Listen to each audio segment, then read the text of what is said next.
Senator Edwin Sifuna, the Senator for Nairobi City County.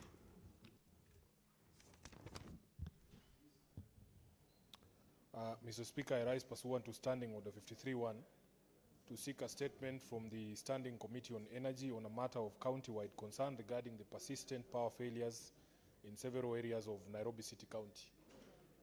Speaker, although I received a communication from the ministry regarding previous similar statements, the recent heavy rains and flooding have worsened the already fragile electricity infrastructure in Nairobi. Many neighborhoods have been experiencing prolonged power disruptions and in some cases complete outages for several months. These persistent power failures have contributed to increased insecurity and have severely undermined residents' ability to engage in income-generating activities. The poor maintenance of existing power lines across the city is a matter of serious concern, particularly because informal settlements continue to face power and economic marginalization, placing livelihoods at significant risk. In the statement, the committee should address the following: reason for the prolonged failure of electricity supply in certain neighborhoods in the city, examples including Mailesaba Street in Jiru Ward of Kasarani constituency, which has been without power for over 4 months. Number two, whether the ministry and the relevant agencies can undertake a comprehensive audit of the power distribution infrastructure in Nairobi City County to assess the sustainability and effectiveness of the existing distribution network and to identify areas experiencing long-term power outages. Lastly, Speaker, measures put in place to ensure efficient and reliable power distribution and to avert continued electricity crisis in the city of Nairobi. Thank you, Honorable Speaker. Senator Mohamed Chute.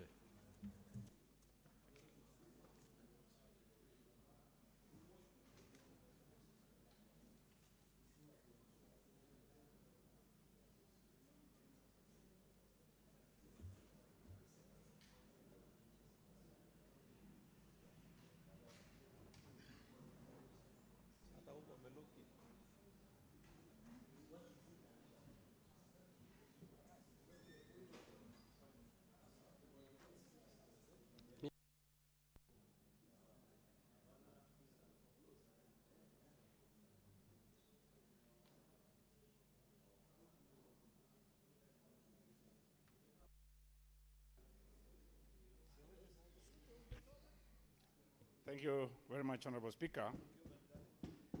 Honorable Speaker, I'm requesting for a statement on the recent medical equipment supply initiative launched by the President. Mr. Speaker, sir, I rise...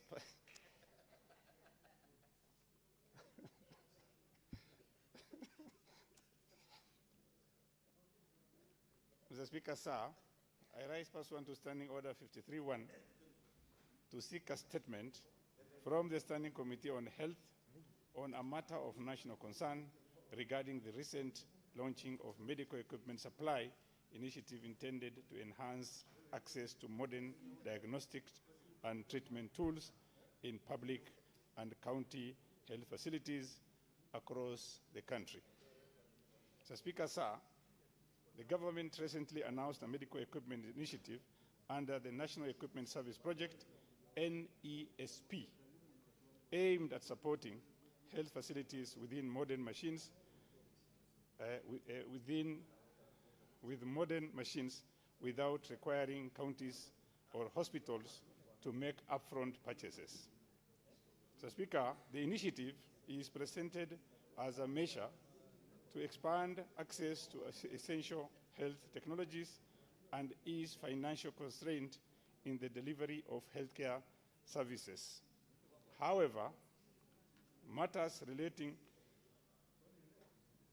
to the nature of equipment, procurement arrangements, financing framework, implementation across the counties, and the long-term sustainability of the program remain of public interest. Honorable Speaker, in the statement, the committee should address the following. One, the categories of medical equipment included in the initiative and the number of units already ordered or delivered to the health facilities. Two, procurement arrangements, including overall cost of the equipment, the suppliers engaged, the country of origin, and warranty terms attached to the supplies. 3, the counties that have received equipment so far, any payment already made to suppliers, and the source of financing for the initiative, whether through government allocation, donor support, or combination of both. Number 4, initiative cost implication to counties, the payment structure under the scheme, and the timelines attached to any financial obligations relating to the equipment or associated services. Number 5, Honorable Speaker, the measures in place to safeguard transparency and value for money, as well as arrangements for delivery, servicing, and maintenance of these equipments to ensure improved health outcomes for Kenyans. Thank you very much, Honorable Speaker. Senator Veronica Maina, you had two statements. One, understanding Order 52.1, and the second one, understanding Order 53.1. You may take both of them.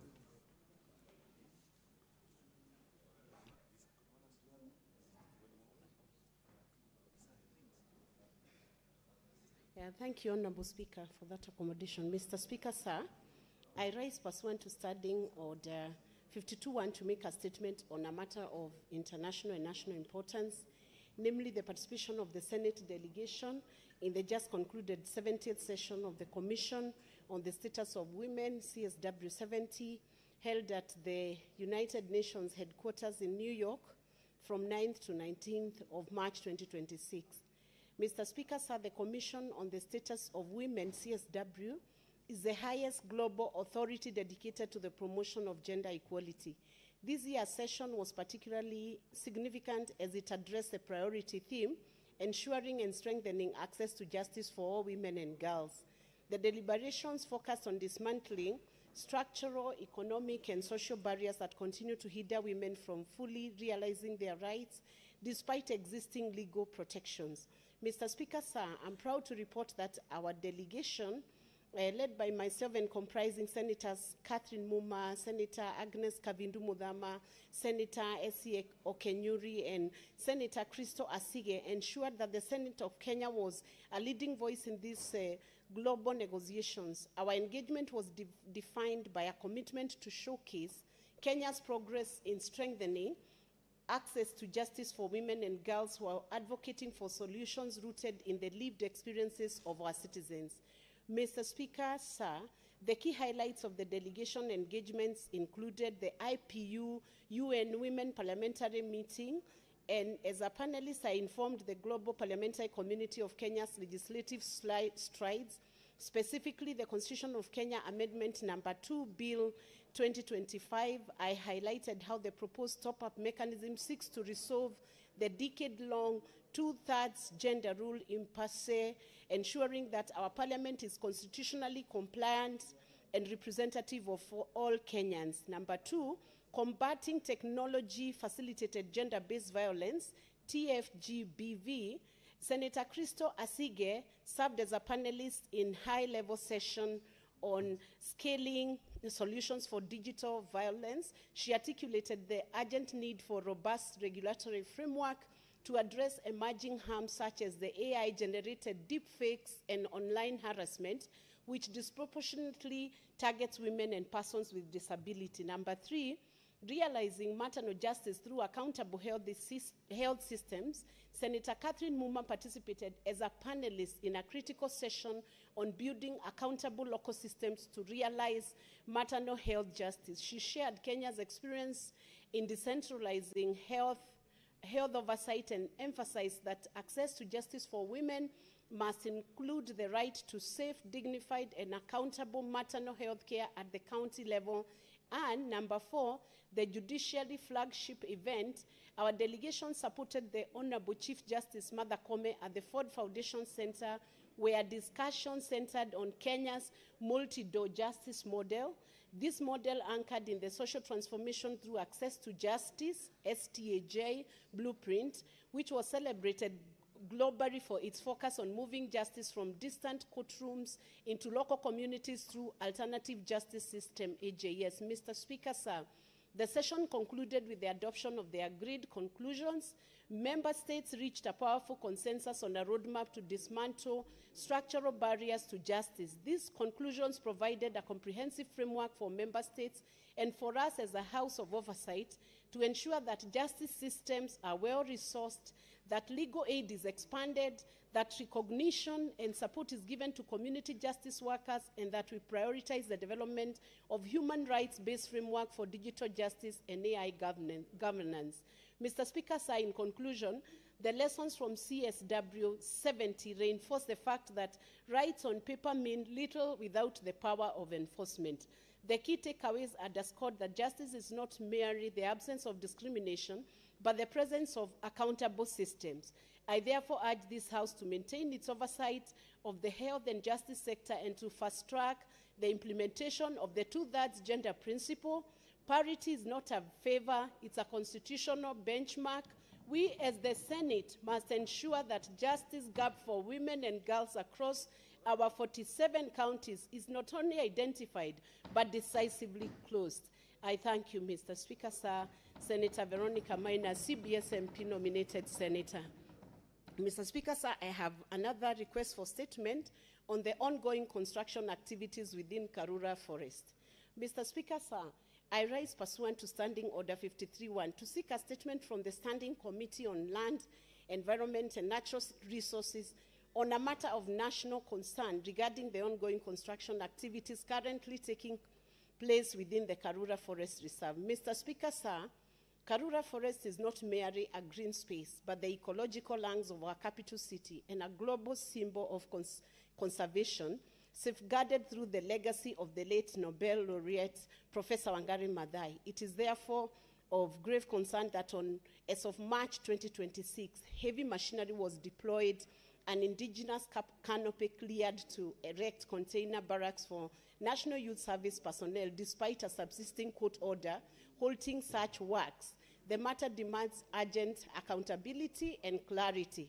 In the statement, the committee should address the following: intervention from the Cabinet Secretary for Environment, Climate Change and Forestry to ensure there will be no further destruction or excision of any part of Karura Forest for infrastructure or residential purposes, whether the ministry has complied with court order of 25th March 26, halting construction at the Rangers Village site, and explain why NYS personnel are still present on site despite the public outcry and legal stay.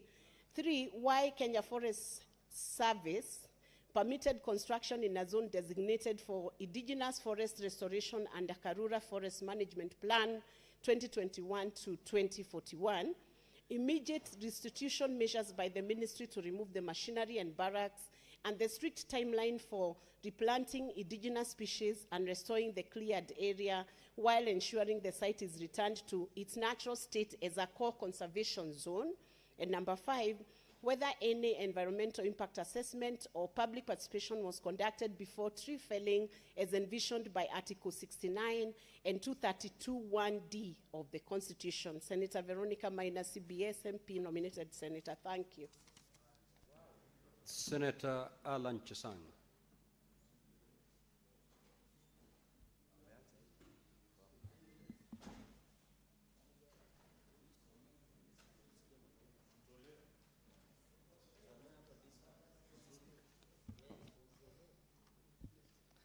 Mr. Speaker, sir, I rise pursuant to Standing Order 58-1 to make a statement on a matter of concern regarding a publication by Standard newspaper under the sensational headline, "The Mastermind of Harambee House Tender Scam," made on March 20th, 2026.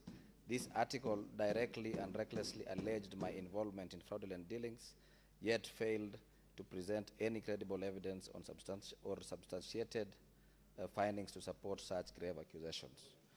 Mr. Speaker, sir, the Standard Group PLC, as an institution, enjoys the freedom and independence guaranteed under Article 34 of the Constitution of Kenya This freedom is indispensable in safeguarding democracy, transparency, and accountability. However, freedom of media is not a license for irresponsibility. It carries with it the solemn duty to report truthfully, fairly, and with respect for the dignity of individuals.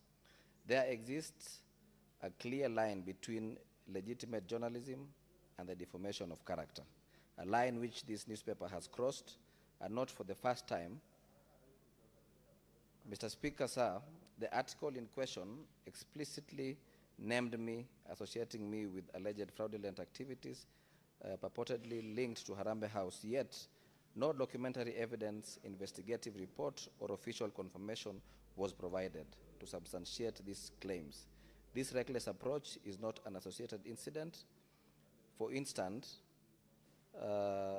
in 2023, the Standard Group PLC was found liable by the Nairobi High Court for publishing defamatory material against former police officer Linda Okello, resulting in damages and a mandatory apology. Similarly, a retired judge successfully sued the newspaper for false corruption allegations, with the court awarding over 7.6 million in damages.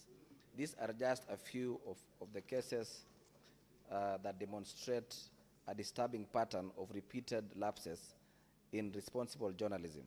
In view of the very malicious and defamatory allegations against me, I am proceeding to legal action against Standard Group PLC.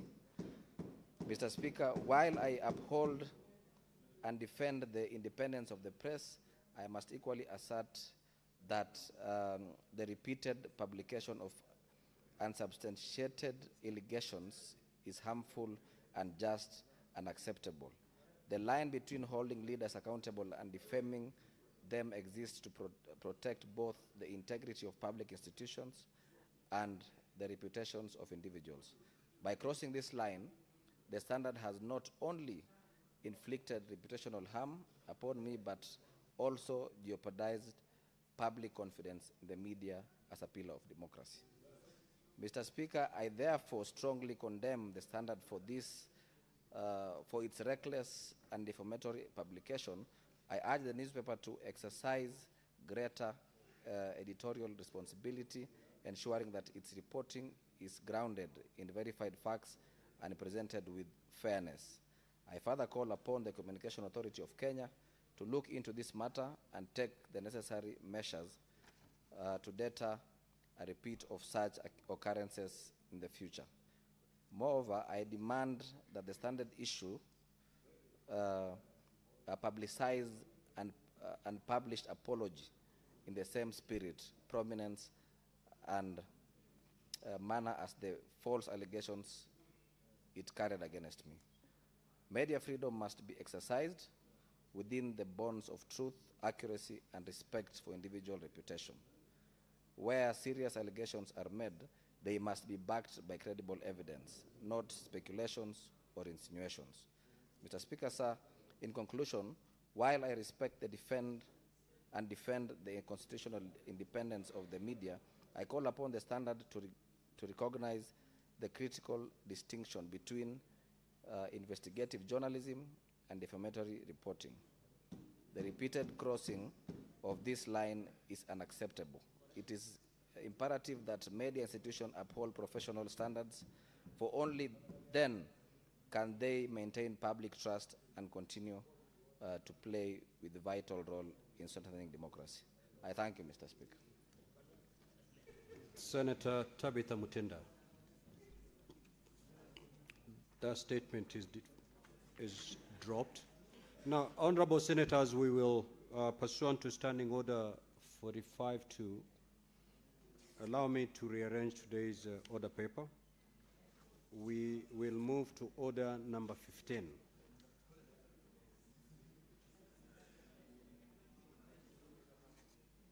Order number 15 in today's order paper. Clerk, kindly call that order. Yes, Senator for Nairobi City County.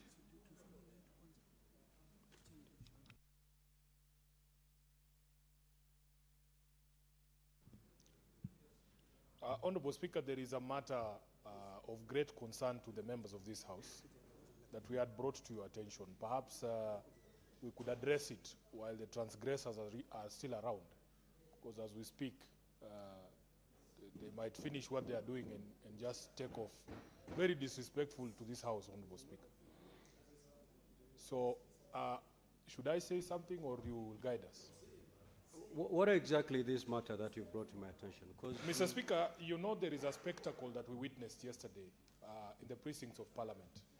When I was elected to this House, I was guided that there are rules of admission to Parliament.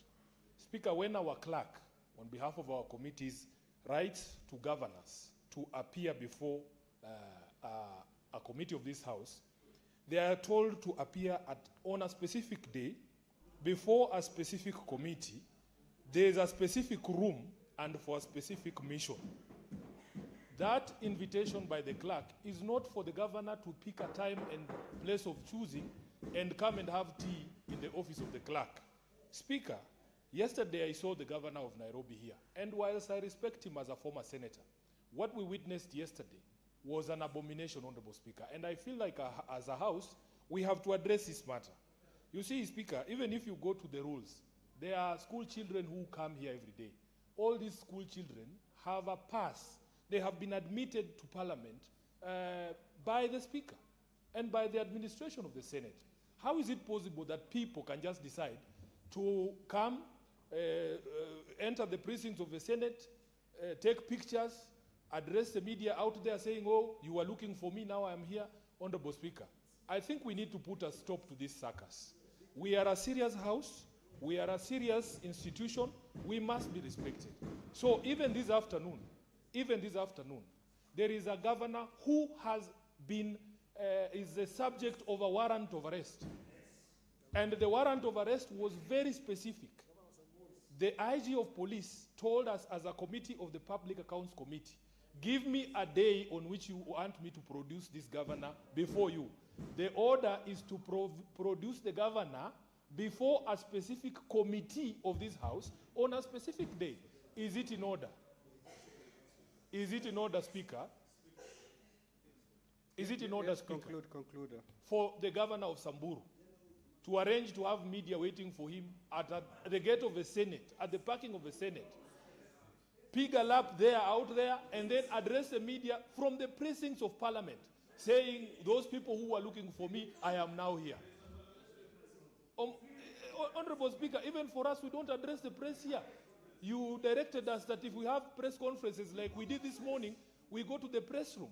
What sort of disrespect is this, Honorable Speaker? And as a person who's supposed to defend this House, I want you to stand very firmly and kick these characters out of Parliament who have no business being here today. He must come to this House before a specific committee on a specific day for specific business. I have just familiarized myself with Rule 3, Honorable Speaker, that in fact, a senior member or a senior member of government, a senior government official, can be allowed to come, but only when in line with his duties. Not to come and dramatize things here. We are a serious institution, Speaker. At this rate, I think that we are being taken for a circus. Thank you, Speaker. The Senate Majority Leader. Mr. Speaker, I have two quick things to say. Number one, even the Senate, we are sometimes our own worst enemies. Our processes take far too long. The reason I have not raised that issue with you is because you assured us at around 2:40 that a statement was being prepared, and after which something will be done. It's now 3:20, Mr. Speaker, more than an hour later, and a statement is being prepared. Surely, how long does it take, Mr. Speaker, to type a statement just saying there are parliamentary procedures that people need to follow? This House, Mr. Speaker, if we don't have enough communication officials, Mr. Speaker, we are willing to assist, Mr. Speaker, if the clerk doesn't have enough drafters to draft some of these very simple matters. Secondly, Mr. Speaker, you know, for the last 2 days, I was wondering what is happening. Curiously, when you drive into the Senate, there are journalists, there's a battery of journalists that have coalesced around the main entrance to the Senate. So I thought maybe yesterday there is something that they are doing, and this afternoon I have found them as well. Of course, as people that I know, I just said hi to them and walked to the house, only for me to realize that they are part of a scheme to do what governors are calling setting. They want to show the country that, oh, this institution summoned me, but you can see I'm here. Nothing is happening, Mr. Speaker. How can you allow that to happen, Mr. Speaker? Mr. Speaker, in the past, Mr. Speaker, let me tell you your powers. Son of Kamale, a very powerful human being. I have seen the Speaker of the Senate order police out of the precincts of Parliament. Police officers. What about journalists, Mr. Speaker? What about governors, Mr. Speaker? This House and Parliament must be respected. You cannot have a governor who has an active warrant from the House loitering around the streets and sipping our tea, Mr. Speaker. Mr. Speaker, I want to urge you this afternoon. Can you immediately order, first of all, the journalists to retreat to the press booth, because that is the reason that it exists. And secondly, any governor who has an active warrant of arrest, it is good because as a criminal they have brought themselves here. They should be proceeded to be taken to the parliamentary police station, Mr. Speaker. So that, and they should stay at the parliamentary police station until the next sitting of the committee. Mr. Speaker, and you know they have made a fatal mistake because PAC has no meeting tomorrow. The next meeting will be after Easter. So the governor of Samburu can spend his time at parliamentary police station, Mr. Speaker, until next week. Lastly, Mr. Speaker, you know, I have to address something also because I don't want to appear disrespectful to my colleagues. We were seated with my counterpart, the leader of minority, in my office, Senator Stewart Matai. We were trying actually to discuss the things that are happening. Then the governor of Nairobi walked into the office. As a former colleague, Mr. Speaker, of course I could not have kicked him out, but we had no prior arranged meeting. What I found curious though, Mr. Speaker, is that he had a camera in tow. And he said, oh no, I just want to have a good photo. Only for me to see the same photo in blogs later, saying that me and Mazayo, we have done what we call dry cleaning services for him, Mr. Speaker. I can swear, Mazayo is here. There is no business that we transacted with that gentleman.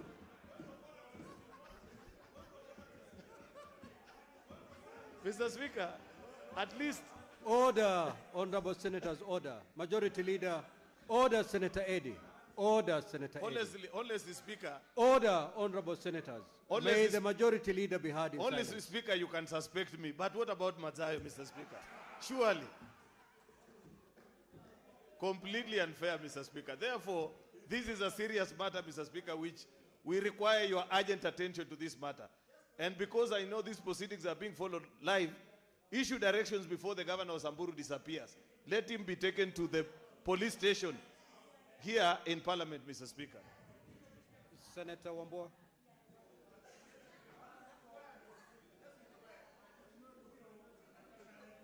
You want me to speak?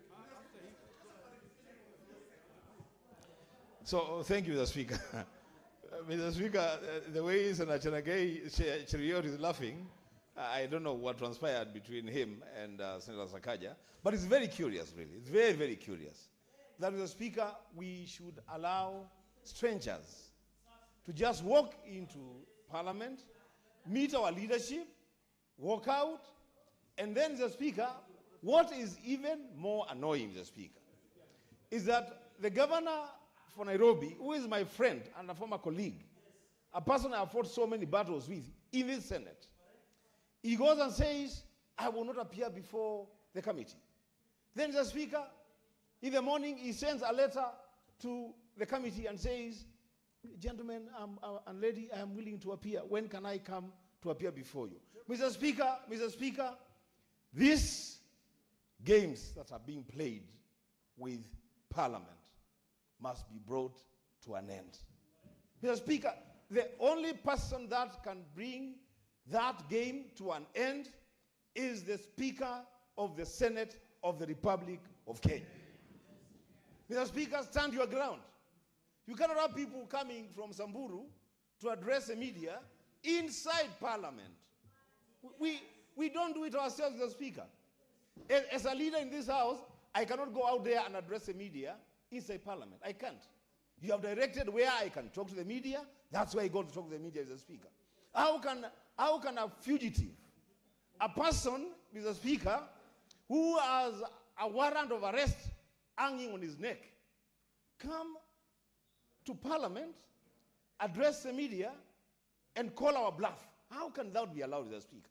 Mr. Speaker, my request is very simple. The Speaker direct Major Sorobit, the Chief Sergeant at Arms, to personally get the governor of Samburu arrested and locked up in Parliament until the next time CPAC will be sitting. Then he can be produced to us. We can have a conversation, Mr. Speaker. These games must come to an end, Mr. Speaker. I thank you. Now, honorable senators, I think you've made your point. Senator Eddy, I think the point has been made. Which clarity are you seeking, Senator Eddy? Mr. Speaker, this is a very serious matter. He will run away, Bwana. We want to go and arrest.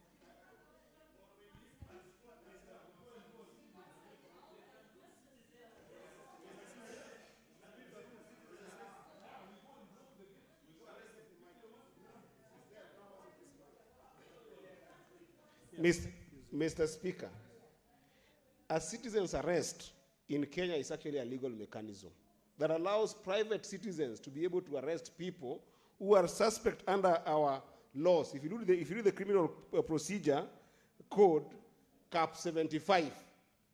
Mr. Speaker, how comes these two governors have appeared before this Parliament pressing and were not arrested even by the majority leader, Mr. Speaker? I want to request, Mr. Speaker, if you can allow us to go and do a citizen arrest to these people and take them to the police. If that is allowed, Mr. Speaker, we can do it because it's allowed by the law. That's the correction I wanted to make. I rest my case so that you can make the ruling very fast. I want to go and arrest this governor of Samburu. Honorable senators, I think I had indicated earlier on that I was going to make a communication on this matter. And that communication is being prepared. In the meantime, Senator Fernandez, I'm speaking. In the meantime, I will order the Sergeant at Arms to escort the governor for Samburu, if he's still within the precincts of Parliament, to the nearest police station.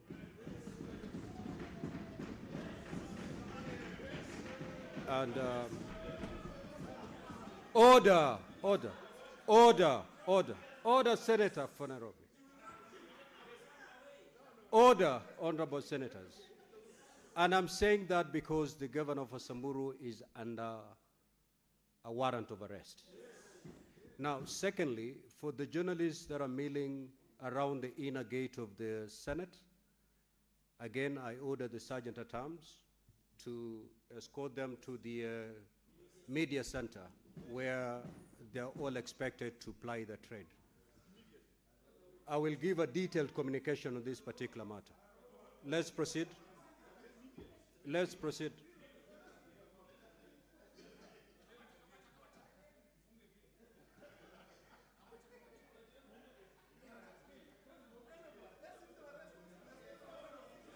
Order, honorable senators, order. Clerk.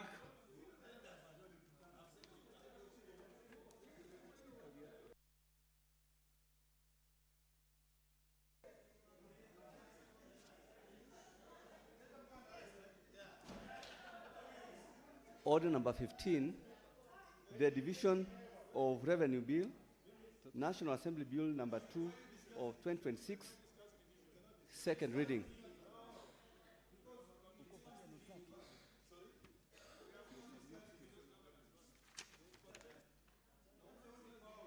The Senate Majority Leader.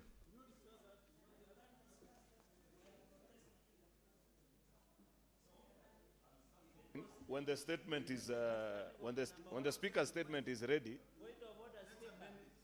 Point of order, Speaker. Point of order, Speaker. Mr. Speaker, Senator Ledama is inciting me, but the insightful words are very appealing to me.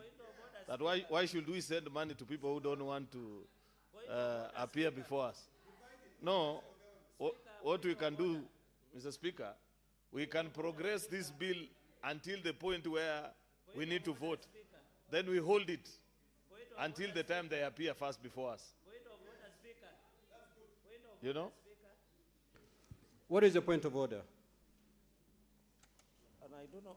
Mr. Speaker, I'm standing on standing order number 1 of the Senate standing orders. We need your guidance, Mr. Speaker. The issue of division of revenue, Mr. Speaker, is it in order for the Senate to discuss and pass the division of revenue, allocating to resources to governors who have failed and shown impunity to account for the public resources that we allocate to them as per Article 210 of the Constitution, Mr. Speaker? Is it in order that you direct the majority leader to stand down the division of revenue bill until and unless the governors account for the resources that we are doing, Mr. Speaker? Remember, Mr. Speaker, there are 2 governors who have warrant of arrest. You saw the governor of Nairobi, but I was later informed he came to sign a condolence book. He did not appear before the committee. There is the governor of Samburu, who our colleagues have gone to arrest him, Mr. Speaker. Is it in order that we discuss division of revenue until the issue of warrant of arrest is addressed, Mr. Speaker, and cleared? Is it in order that 11 governors were named and shamed for failing to appear before the committee? 29 governors refused to appear to account for money, Mr. Speaker. If, Mr. Speaker, we allow division of revenue, we shall be complicity in passage and participating in corruption and impunity that will allow the governors to use resources without accountability. Not to mention Kericho County, which got an adverse opinion. In fact, Mr. Speaker, as a House, we should be invoking Article 225 of the Constitution to order stoppage of funds because the intention is likely to be misuse and abuse of resources, Mr. Speaker. So, Mr. Speaker, understanding order number 1, we need your direction that the majority leader of the Senate withdraws and stops division of revenue until the governors account for the resources that we give to the people, Mr. Speaker, and that is the message across the country. However they run, Mr. Speaker, they must stop it, and they must be held accountable, Mr. Speaker. Now, honorable senators, who is out of order? Because the Senator Fernandi was on his feet on a point of order. Now, Senator Fernandi, the majority leader, is quite in order to move that business. You have to understand that quite a number of governors appeared and accounted for the resources that are given to them.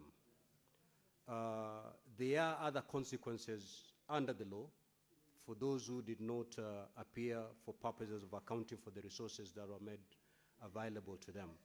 It is those consequences that shall follow.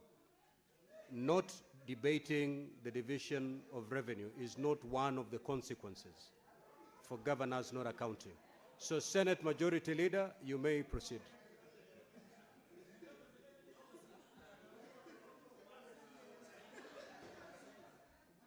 Mr. Speaker, I had sent Senator Sifuna on an important assignment, and he has responded. Can he first report to the House, Mr. Speaker, whether his mission was successful, Mr. Speaker? Senate Majority Leader, just proceed, please. Proceed.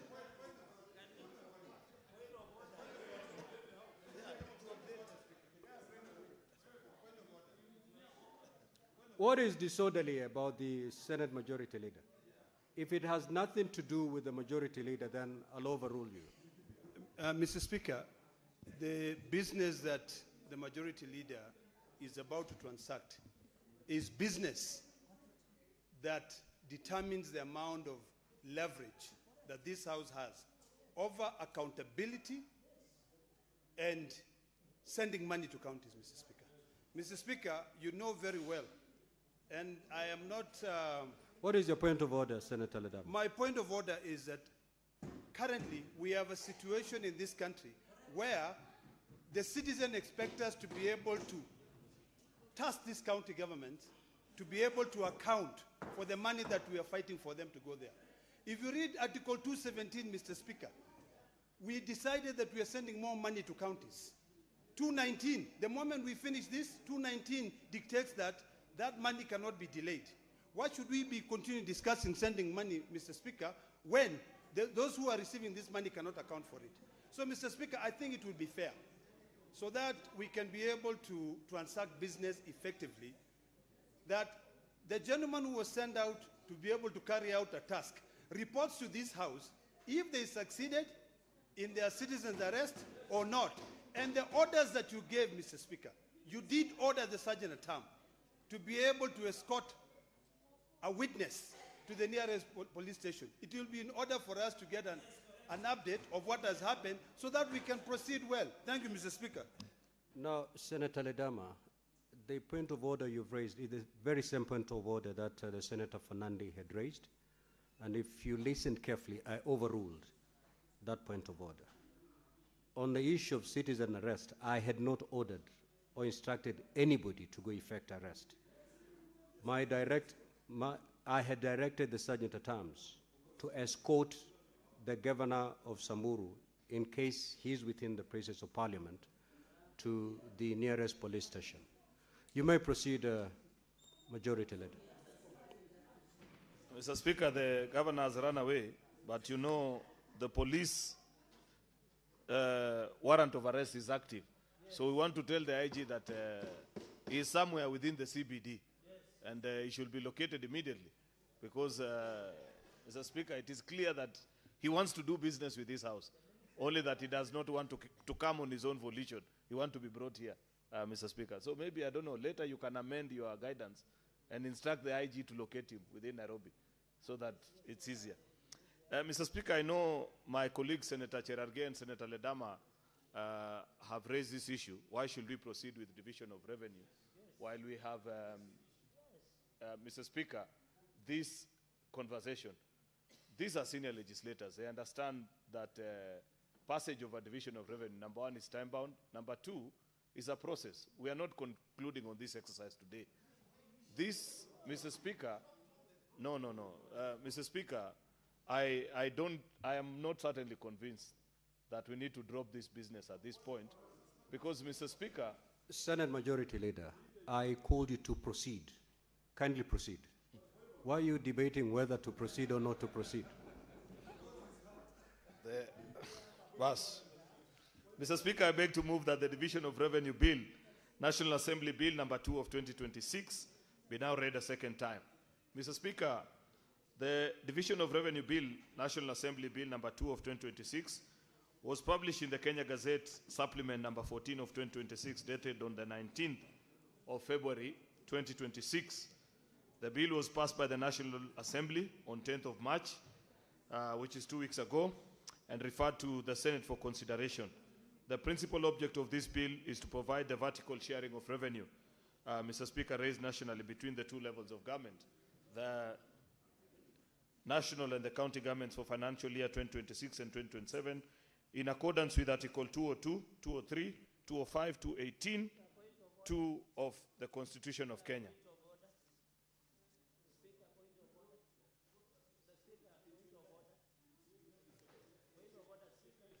Proceed. Have you concluded? No, there's somebody shouting. Order, Senator Fernandi. What is it a clarification or a point of order? It's a point of order, Speaker, just for purposes of procedure. Mr. Speaker, I raise understanding order 159 on withdrawal of bills. Standing order 159.1, either before the commencement of business or on the order of the day, for any stage of the bill being read, the senator in charge of the bill may, without notice, claim to withdraw the bill. If the Speaker is of the opinion that the claim is an abuse of the proceedings of the Speaker shall decline to allow the withdrawal of the bill. A bill that has been withdrawn may be subject to standing order 130, which means it can be reintroduced, and republication to be introduced again. Finally, Mr. Speaker, sir, number 159.4, if a senator in charge of a bill desires to withdraw a bill before it is introduced in the House, the senator shall in writing, of course, in comparison. My only concern under 159 on withdrawal of bills, the senator of Kericho, who is the distinguished majority leader, has the power as per this standing order to withdraw this bill of division of revenue, because what we are discussing, Mr. Speaker, sir, is under Chapter 13 on principles of public finance on accountability and transparency, under Article 10 on national values and principles of governance, under Article 174 on objects and principles of devolution, on accountability and transparency of resources, Mr. Speaker. That is sufficient constitutional provisions that suffices, Mr. Speaker, for the majority leader. I hope he would be listening through you, Mr. Speaker. The Senate majority leader, you know you are very wise and you have Solomonic wisdom. It is in the interest of this country that you withdraw this bill pronto so that the Kenyans can see we are serious on accountability and transparency, Mr. Speaker. I yield back. Majority Leader, the floor is yours.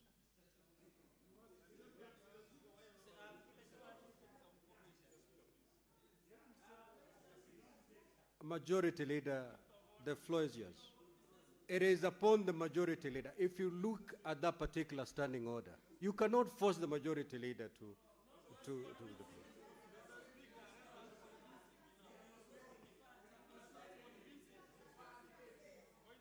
Mr. Speaker, What is the point of order, Senator Kathuri? Majority Leader, take your seat. Yeah, Mr. Speaker, I wanted to plead with you that given that you I are have not... the floor, Honorable Majority just, Leader. Okay. just 10 seconds. Mr. Speaker, I wanted to request you, given that you cannot be a leader without followers, I want to, Mr. Speaker, I want to listen to the wisdom of my colleagues before proceeding. So if you could allow for a few interventions, then I'll make the decision. Senator Mogeni. The Senator for Nandi has spoken from this side. Let's move this. Then I'll come to you. I'll come to you, Senator for Meru. Yes, yeah, Mr. Speaker, I think we need to send a statement to these guys calling themselves their excellencies, governors. In fact, Mr. Speaker, there are some of our former colleagues, like the one who was here this afternoon, Honorable Lelelit.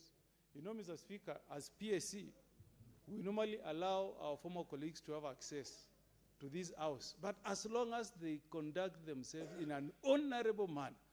Our information that has reached Mr. Speaker indicates that the moment you made a pronouncement, Mr. Speaker, Senator Lelelit has been captured running like 100-meter stag. Yeah, Governor Lelelit. He has run faster than Omanyala out of the precincts of this house to escape the implementation, Mr. Speaker, of your directive, Mr. Speaker. I've never seen somebody run like the way Lelelit has run from Parliament, Mr. Speaker. I think, Mr. Speaker, we must, this gives us an opportunity to sit down, Mr. Speaker, and consider whether, as a House, we should relook at our standing orders, Mr. Speaker, and give this House powers to pass a resolution to bar some of these characters from getting access to Parliament. Because it's a shame for that governor to walk to Parliament, line up media, without even the permission of the Speaker. You know what happened to former Speaker of the House of Commons, John Biko? He's the only Speaker in 200 years who was denied the power of peerage. He's not called a lord, and he does not get access to the House of Commons. People like Senator Sakaja should not come to take not photos. He frequents our bar here. We should bar him. He cannot come to take a drink in our beautiful bar here, but he cannot appear before a committee, Mr. Speaker, to answer to the audit queries that have been raised by the Auditor General. Mr. Speaker, on the issue of the bill that has been moved by the majority leader, we have said, President, Mr. Speaker, there are times we request for a few minutes to go and consult and reflect before we proceed with an order that is on the order paper. And the Senator knows, Senator Cheragei leader knows, that we went through that motion. Senator Cheruiyot, sorry. We went through that motion when we were discussing the fourth formula. We could adjourn for a few minutes, Mr. Speaker. We go, share among ourselves, then we come back. So I'm requesting you, Mr. Speaker, sir, that you allow the House to adjourn for a maximum of 20 minutes. We retreat as senators to consult before we transact on the business that has been moved by Majority Leader Speaker, sir. He has just introduced the motion. Senator for Meru County. Thank you, Honorable Speaker, for this opportunity also to weigh in on this matter, which is actually a matter of national interest. Mr. Speaker, when I was following up the proceedings from 2:30 p.m., as now a citizen, I was not in this floor. But Honorable Speaker, all radios, all televisions are watching the Senate today. So, Mr. Speaker, when I approached the Senate as I was coming in, what is happening at the gate of the Senate is total shame, Mr. Speaker. Yesterday, when I was at around 4:30, when I was walking out of this Senate, Mr. Speaker, I think all the international media, all local media, were just focusing. I even asked, who is this VVIP who is coming out of the Senate? All cameras were glaring at this gentleman. Then I talked to one of the journalists. He told me we are waiting for Senator Sakaja to leave the Senate. Governor Sakaja to leave the Senate, former senator. Mr. Speaker, what is happening today again? Yesterday, okay, I felt it is okay, but today again, what is at the gate of the Senate is total shame, Mr. Speaker. And if we allow all these shenanigans to continue, then the Senate of the Republic of Kenya is in total shame. How can 29 governors fail to appear to the Senate CPAC committee? How? How can this happen? And they are walking the streets, appearing before, coming to the Senate to portray that they are even stronger, they are powerful than the Senate of the Republic of Kenya. Who is this giving senators access to the Senate? These governors. When you are invited as a governor and you fail to attend the Senate sessions, and then you are given opportunity to come to offices, Mr. Speaker, this is total shame, Mr. Speaker, and I think you, with your authority, because you are our Chief Executive Officer, Mr. Speaker, we want to convince the majority leader to drop this discussion today. I'm aware, Mr. Speaker, I'm aware there are counties that did appear before the CPIC. There are governors who appeared before CPIC. There are counties that are doing well, Mr. Speaker, but because of the national interest, the governor for Meru appeared before CPIC and CPAC and attended all those sessions, and they are really trying to see how they can also, Mr. Speaker, come. I even shared with them today that the CPIC, these are the observations and the conclusions that they have done, including CPAC, they have done the same, Mr. Speaker. Some counties have complied. But for the interest of this country, I cannot allow also Meru to be given this money when Nairobi is suffering. So, or Nandi, Kericho also did not comply. It's worse. Even senators that have come before us and impeachments are still out there trying to be bullies.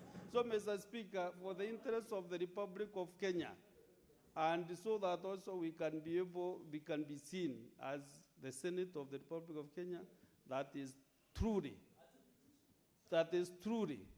taking care of the interests of the counties that we have. Mr. Speaker, any business that belongs to the county governments, we put it down, and then we agree or disagree. Because the governor for Nairobi, Senator Sifuna, when he walked to the media, which he brought the media to the Senate. How can the governor bring media houses, Mr. Speaker, to the Senate? Who has given him these powers to bring media houses to the Senate? How can he come? Mr. Speaker, also I was very frustrated today when Senator Sifuna was speaking to the media, and at the back of his, I saw him, the media is the National Assembly. He is a senator. Can we have also media house for the Senate? Media center for the Senate. So that when we are also discussing issues, yeah, Madam Commissioner, can we have media house for the Senate? as we have also the media house for the National Assembly.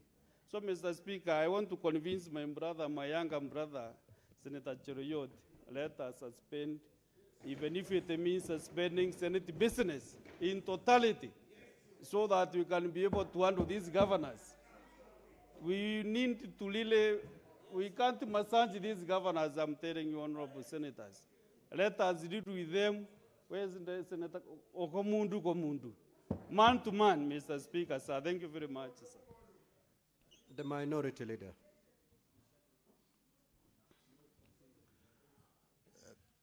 Thank you, Mr. Speaker. Mr. Speaker, I think this particular bill has brought a bit of some interest. In my view, I'm looking for a way on how we can temporarily suspend this sitting. We adjourn this debate. And then we can reconvene maybe after 20, 30 minutes. And then I think with that direction, then we can know exactly what necessary directions we should take. Yeah. Senator Wambua. I thank you, Mr. Speaker, and I want to thank the Majority Leader for accepting to listen to input from members on this matter. Mr. Speaker, it is your business to read the mood of the House. And if this bill continues to be debated, chances are it will actually collapse. That's what will happen. You don't want that to happen. The best thing to do is to withdraw the bill. Withdraw the bill. Mr. Speaker, I have no business advising the chair on what to do in such a time as this.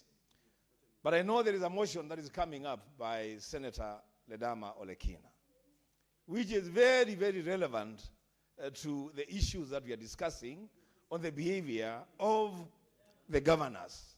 Mr. Speaker, that would be the best motion to be brought here for us to deal with the wayward behavior of the governors. Secondly, Mr. Speaker, I accompanied Senator Sifuna and a number of my colleagues out there. And Mr. Speaker, it's really a shame. It's really a shame what is happening in the precincts of Parliament, Mr. Speaker. That the governor of Samburu has the audacity to bring together more than 50 media houses to Parliament, Mr. Speaker, to Parliament, to speak ill about senators. Mr. Speaker, which is easier, to call the media out there or to appear before a Senate committee and respond to audit queries? Because, Mr. Speaker, this is something that we can't understand. And I want to, Mr. Speaker, address this because it's important. The senator for Wajir is here. The leadership of the Council of Governors has never been so incompetent and so downright low as it is now. Mr. Speaker, when you have a council as important as the Council of Governors, led by a governor whose understanding of Parliament is the buildings that he sees in the city center, Mr. Speaker, it's amazing. The people of Wajir, Mr. Speaker, I am embarrassed on behalf of the people of Wajir. Mr. Speaker, it was a great honor for the people of Wajir that the Council of Governors gave them the opportunity to lead this institution. But the governor who has been given that role is now ordering, and I'm wondering what happened to our former colleagues in the Senate. I'm just wondering what happened. Senator Sakaja used to do so well when we were here, Mr. Speaker. We used to look at him as the defender of devolution. Senator Irungu Kangata was very, very firm on devolution. Senator James Orengo was so firm on devolution. Senator Kiika Susan was doing so well. Senator Mutula Kilonzo, Senator Ochilo Ayako was the chair of CPAC at some point, Mr. Speaker. Mr. Speaker, it's amazing. It's just amazing. And what we are saying, Mr. Speaker, Mr. Speaker, Mr. Speaker, I want to urge our leader, the majority leader, to kindly just withdraw that bill on the division of. We cannot be discussing how we are going to give money to counties when the governors have decided they cannot account for what they have been given. We can, Mr. Speaker. And even if it means, as I conclude, Mr. Speaker, even if it means, Mr. Speaker, Mr. Speaker, I spoke in defense of the people of Wajir. I never said anything wrong about the people of Wajir. I said they were given an... Senator Abbas, what is your point of order? It is actually so unfortunate that the senator for Kitui. Stop, brother, stop it. 101, 102, whatever, 105. 105, Honorable Speaker. Can you stop interrupting me? Senator Abbas, just proceed. Yes, Honorable Speaker. Honorable Speaker, the governor of Wajir is actually the chairman of governors. And yes, the governor of the chairman of the governors, COG chairman. And my governor, I have brought him here many times to speak and speak. He has appeared several times, Honorable Speaker. There is nothing to be ashamed of. It is if you guys have failed to commit him for his mistakes, then I have no responsibility for that. Can you conclude, Senator Wambua? Order, Honorable Mr. Speaker, for the record, Mr. Speaker, the senator of Wajir is not on trial. And the people of Wajir are not on trial. It is one individual called the governor of Wajir who has committed atrocities against this house. That is the man on trial, Mr. Speaker. Mr. Speaker, what we are saying as I conclude is that, Mr. Speaker, there cannot be an exchange between me and the Senator of Wajir. Proceed, Senator Wambua. Thank you, Mr. Speaker. Senator Abbas, kindly take your seat. Senator Abbas, take your seat. Mr. Speaker. Senator Abbas, take your seat. Senator Abbas, take your seat. Good. Conclude, Senator Mr. Speaker, Wambua. let me conclude by saying this. That, Mr. Speaker, these governors, Mr. Speaker, Mr. Speaker, the Order. governor of Wajir is being violated. Senator Abbas, I order you to leave the chamber immediately for the remainder of the day. Is this that serious? Senator Abbas, leave the chamber immediately. No, we can't behave this way. Gentlemen, we can't behave this way. We can't behave this way.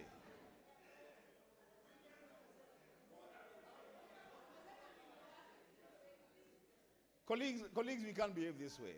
We can't do this. We can't do this. Mr. Speaker, as I conclude.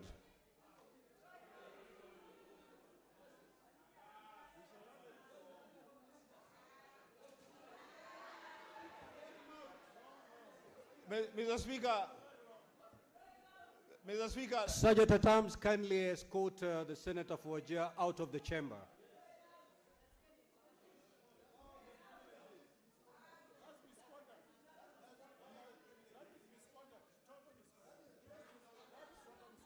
So, Mr. Speaker, let me conclude by saying this. That, Mr. Speaker, there is a serious concern. There's a serious concern, Mr. Speaker, on the matter of the funds that the governors have been put in charge of. That, Mr. Speaker, I think my point is made. Majority Leader, please withdraw the bill. Let's retreat and have a conversation about this bill. At a later date, we can debate it. Mr. Speaker, I submit.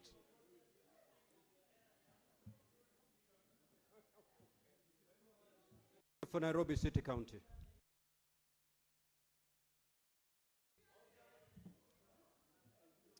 You know, Honorable Speaker, the majority leader had requested me and a small group of senators to proceed to the place where the governor for Samburu was addressing the press so that we can escort him into the precincts of Parliament, our offices here, put him somewhere.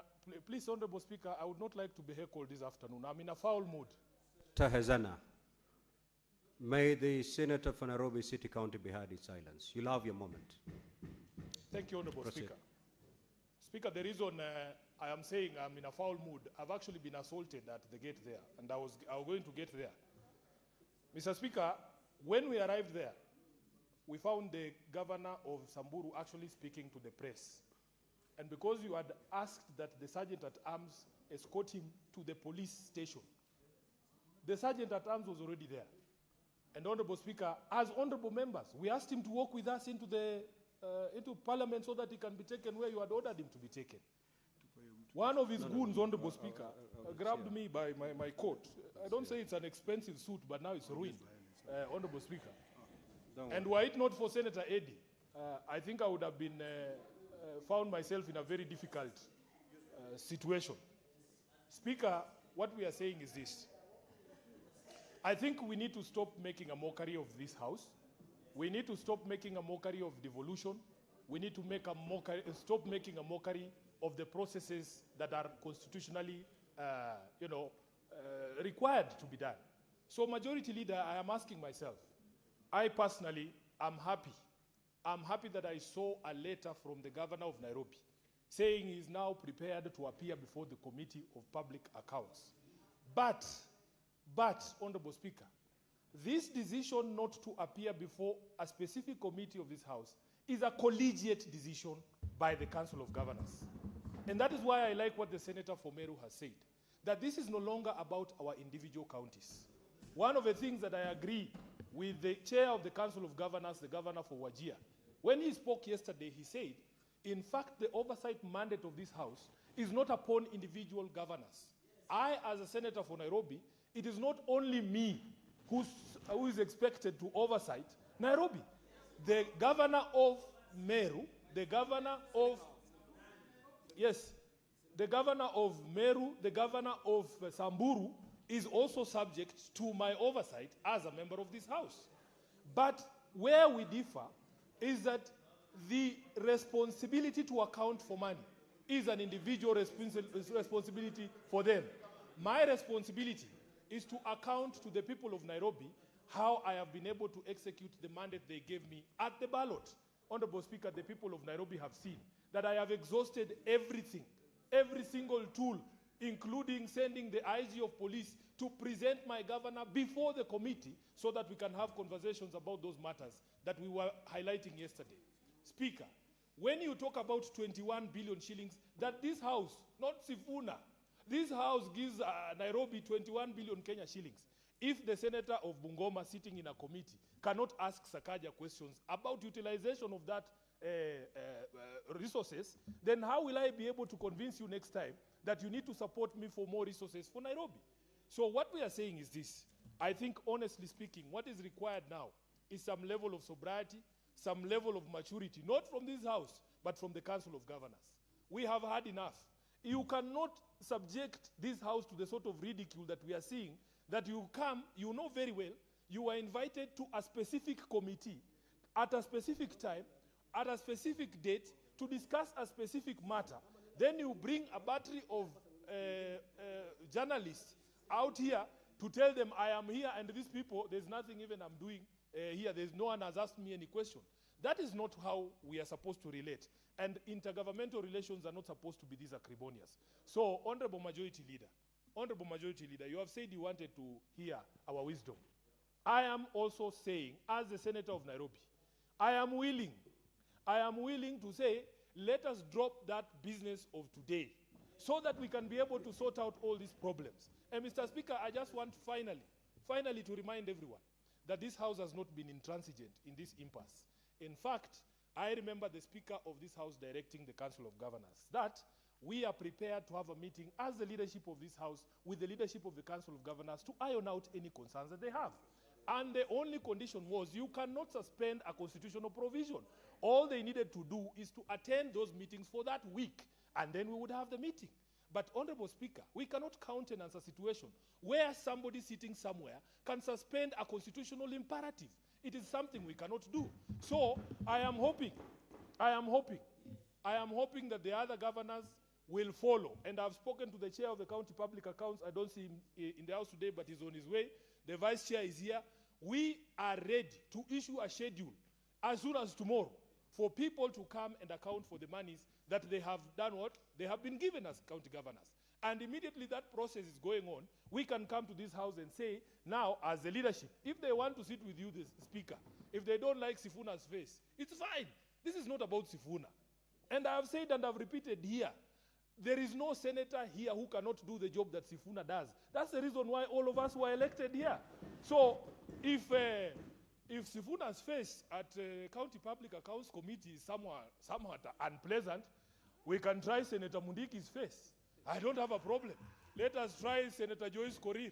If they think Senator Joyce Korir will not ask about money being taken from Kipes to go and throw a bash for border borders, they are very mistaken. If they think Senator Korir will allow them to withdraw money from the county coffers so that they can throw a housewarming party like they did in Vihiga, it is not going to be possible. Mr. Speaker, can you imagine? They say we embarrass them there. A governor comes and his records are so bad that when he is asked to read them, he says he has forgotten his glasses at home because he knows if he reads that thing, he's going to be so ridiculous. Speaker, who is embarrassing who? Who is embarrassing who? This house only operates on two things, two reports. The report from the Auditor General is brought to us, and the responses from the governors. Your responses are so bad, you are embarrassed to read them. But somehow, Sifuna is the problem. So, Speaker, I agree with my colleagues who are saying. Sifuna, would you wish to be informed? By all means, this is Anjurin Cheke, Elder. He has some information. Thank you, Honorable Speaker. You know, Mr. Speaker, Senator for Nairobi is my good friend. And what has happened before that, the first yesterday, the report, the CPK report, the CPAC report has already departed from those committees. That report is now in this house, Mr. Speaker.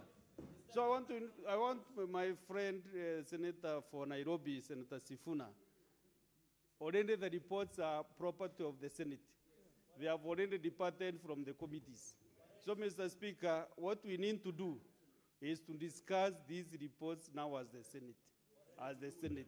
Whatever we want to do with them, whatever we want to do with the governors, they should appear now before the Senate. They have already left the committees, Mr. Speaker.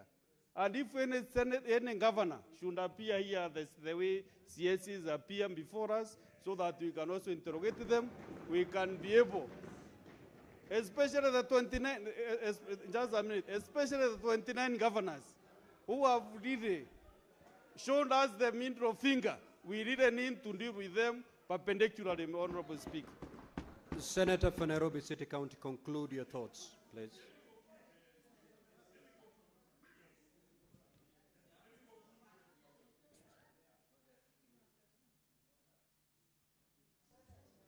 I wanted to conclude, Speaker, by saying that I agree with what the Senator of Meru is suggesting. And in fact, it will be good for the whole country.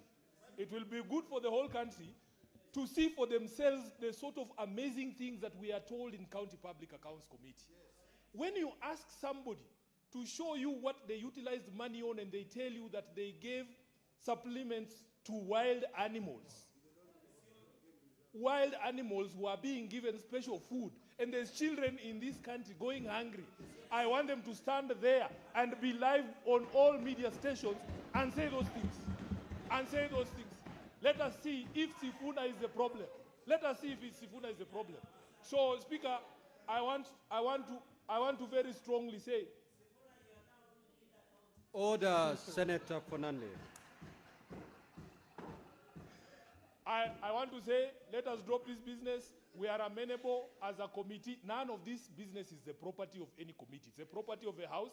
So let us adopt the position that has been taken. But until we clear those 29, there is no single coin we are going to vote for to go to the counties. Thank you. Senator Wakoli.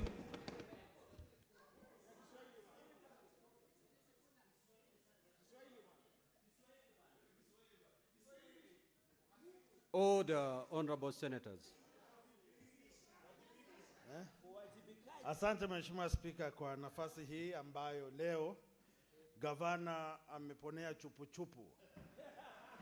Ndugu yangu Sifuna, ndugu yangu Eddie walikuwa wamembeba hobela.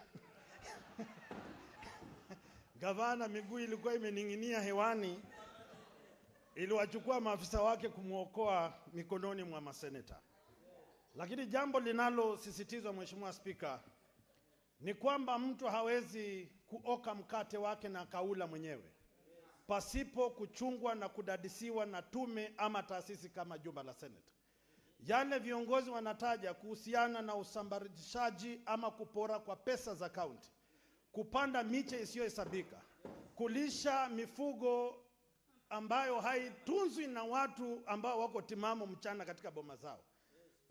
Nimeshangaa Mheshimiwa Spika, sikujua kuna kaunti ambayo inafanya kazi kama idara ya wanyama wa misitu Mheshimiwa Spika, kwamba gavana huyu anawatunza fisi, mbweha, anawalisha na anaacha watoto wa Kenya wakipaza vinyo wakipiga mea. Mheshimiwa Spika, sitakubali, na wengi wamesema, na wengi wape Mheshimiwa Spika, tusiwape shilingi, ndururu ama noti, wacha wakaukiwe kule kwenye kaunti, na Wakenya wajue tumewanyima fedha kwa sababu hawawezi kuwajibika na fedha za kaunti.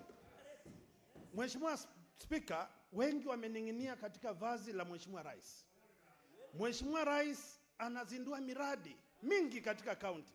Hao magavana kila mahali wamenyosha vidole viwili, lakini mfukoni wamejaza pesa za Wakenya.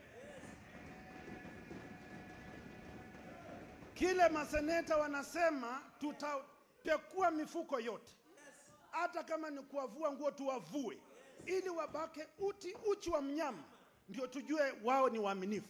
Iwapo wanaweza kuja kwa malango ya Senate kwa kiburi, kedeli, madharau, Mheshimiwa Spika, hawa watu wakikutana na Wakenya usiku watawachinja peupe. Hatupaswi kuwahurumia, hatupaswi kuwapa nafasi yoyote kujidhihirisha kwa kwamba hawa ni watakatifu wakati huu mgumu wa kiuchumi. Na Mheshimiwa, kuna muasisi alisema, ukiona dikteta, ukiona mtu dhalimu, ukiona aliyekuwa mwizi, anageuka na kubeba Biblia akisema, njooni nyote, ufalme wa mbinguni umekuja, nitawatangulia niwafungulie njia. Mheshimiwa, jipange. Wao ambao wanakuja wakisema jinsi Mheshimiwa Sifuna akisema na Mheshimiwa Seneta Kio, ati kwamba ati niruhusu tu nije kama Nikodemo. Mheshimiwa Spika, tusiwakubali. Waje tu mchana jinsi wanavyopora mchana, na sisi tuwanywe mchana kwa sheria za jumba la Senate. Naomba niungane na wengine, hatuwapi pesa, lazima wakamatwe. Na nimeshukuru Mheshimiwa kiongozi wa wengi, kwa mara ya kwanza Wakenya wamejua katiba inawaruhusu kukamata wezi na kuwakabidhi mikononi mwa taasisi za dola. Wakenya popote mlipo, mkiona hawa magavana, tusaidieni, muwakamate, muwapeleke katika kituo cha polisi kilicho karibu. Asante sana na Mungu awalinde. Asante Mheshimiwa Speaker. Now, Majority Leader, honorable senators, if you look at your supplementary order paper, there is a motion that you will have to speak to it, and it touches on the matters that you want to speak. Senator Kavindu, there is a whole motion that awaits you. So that contribution you want to make now, reserve it to be made in that particular motion. Majority Leader, you wanted to tap the wisdom of your colleagues. I hope you are now wiser than it started. You may proceed. Thank you. Mr. Speaker, I want to thank my colleagues. because this is not a simple matter. Mr. Speaker, Senator Kavindu, the bill has not been moved. So proceed, Senate Majority Leader. Mr. Speaker, I was saying this is a very serious matter, and these are moments that call for serious introspection. As a House, Mr. Speaker, why I requested that I be advised by my colleagues is because this is not just an issue about one or two governors. Mr. Speaker, when you have governors seated in Kilifi, enjoying expensive drinks, and perhaps doing things that you cannot mention even on the floor of the House, Mr. Speaker, then incite themselves that they shall cease appearing before the House of Parliament, Mr. Speaker, that is not a matter to be treated lightly. That is why I have been very clear from day one, Mr. Speaker, that if there is a matter that has touched the raw nerve of this House, it is this issue of the collective non-appearance by governors before the House of Parliament, Mr. Speaker. And I want to tell the governors, it doesn't matter which office you seek intervention from, and they know what I mean, Mr. Speaker. This is something that is non-negotiable for us, Mr. Speaker. Mr. Speaker, if my colleagues feel that a continued conversation on the division of revenue undermine our collective position of principle that respect to the constitutional order in this country is not something that is subject for debate, Mr. Speaker, then I defer to the wisdom of the House. I request, Mr. Speaker, that I be granted the opportunity to defer the moving of this bill until a later date, Mr. Speaker. It is so deferred. Now, honorable senators, there is a supplementary order paper, which I believe has been posted in your gadgets.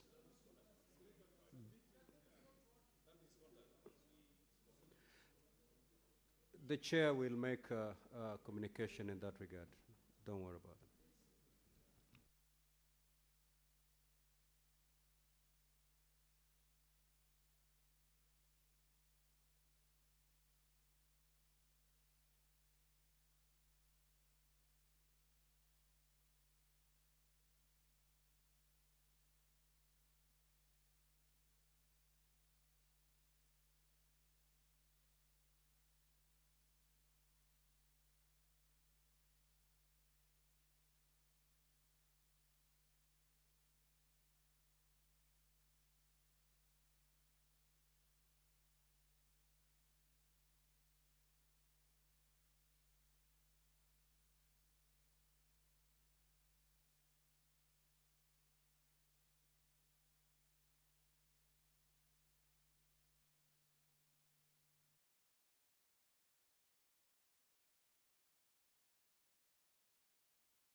Order, honorable senators, before I ask the clerk to call the next order, I have this communication to make. Senator Eddy and Senator for Kitui, kindly take your seat.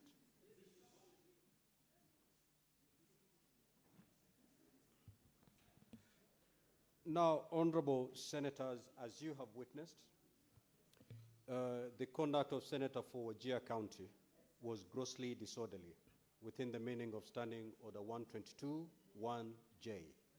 In this regard, I invoke the provisions of Standing Order 122-2A, which provides that a senator who commits an act of gross disorderly conduct on the first occasion, that senator shall be suspended from the presence of Parliament for a maximum of 3 sitting days, including the day of the suspension. The senator for Wajir is hereby suspended for 3 consecutive days, including today. Next order.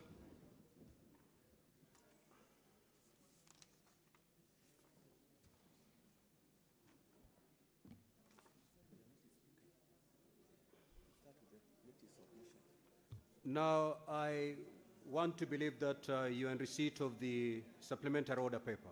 Senator Ledama, you may proceed to give notice of a motion.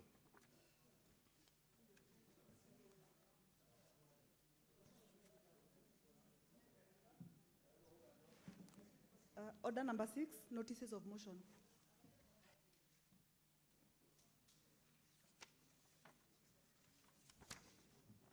Thank you, Mr. Speaker. Mr. Speaker, sir, I rise to give notice of a motion, implementation of recommendation by Select Committee of County Public Accounts and County Public Investment and Special Funds on Auditor General Report for financial year 2024-2025. Mr. Speaker, aware that Article 96(1) and 3 of the Constitution mandates the Senate to represent counties, protect their interests, and oversee national revenues allocated to county governments, and that Article 2298 and the Public Audit Act require Parliament to debate audit reports and act within 3 months. Concerned that, despite repeated invitations and summons, 15 county governors define the Select Committee on CPAC and CPI-SF by refusing to appear and answer for financial management and accountability failures in the Auditor General Report for financial year 2024-2025 reports. Appreciating that, CPAC and CPIC diligently interrogated the Auditor General issues, filed reports within constitutional timelines, and secured Senate approval on the 31st March of 2026.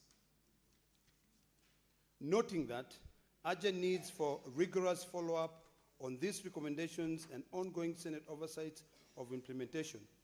Now, therefore, Mr. Speaker, notwithstanding Standing Order number 225, the Senate resolve that the Select Committee on CPAC and CPIC immediately track implementation of the Senate-approved recommendations and table monthly progress report detailing compliance status. 2, fast-track the next audit cycle by prioritizing Auditor General reports and county financial statements for the year ended 30th June 2026, tabling committee reports promptly to enable thorough senatorial scrutiny. Number 3, enforce fiduciary accountability by resummoning non-compliant county governors, recommending sanctions for defiance, including budget withholding under Article 229, and escalating unresolved cases to the Controller of Budget, Ethics and Anti-Corruption Commission, or Director of Public Prosecution as appropriate. Number 4, collaborate with oversight bodies, that is the Controller of Budget, ESCC, and the DPP to impose consequences under Chapter 6, Leadership and Integrity, for governors' failure to appear, including contempt charges, suspensions of county equitable share, personal liability for losses, and disqualification from future electoral candidacies.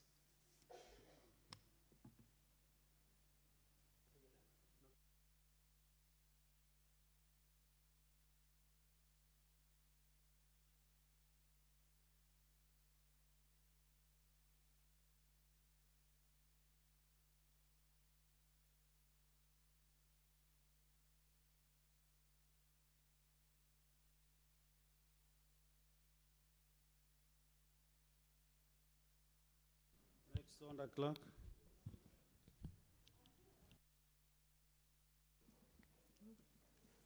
Order number 8, motion, implementation of the recommendations by select committees on county public accounts and county public investments and special funds on the Auditor General reports for the financial year 2024-2025. Senator Lenda Molekina. Thank you, Mr. Speaker. Mr. Speaker, I rise to move the motion.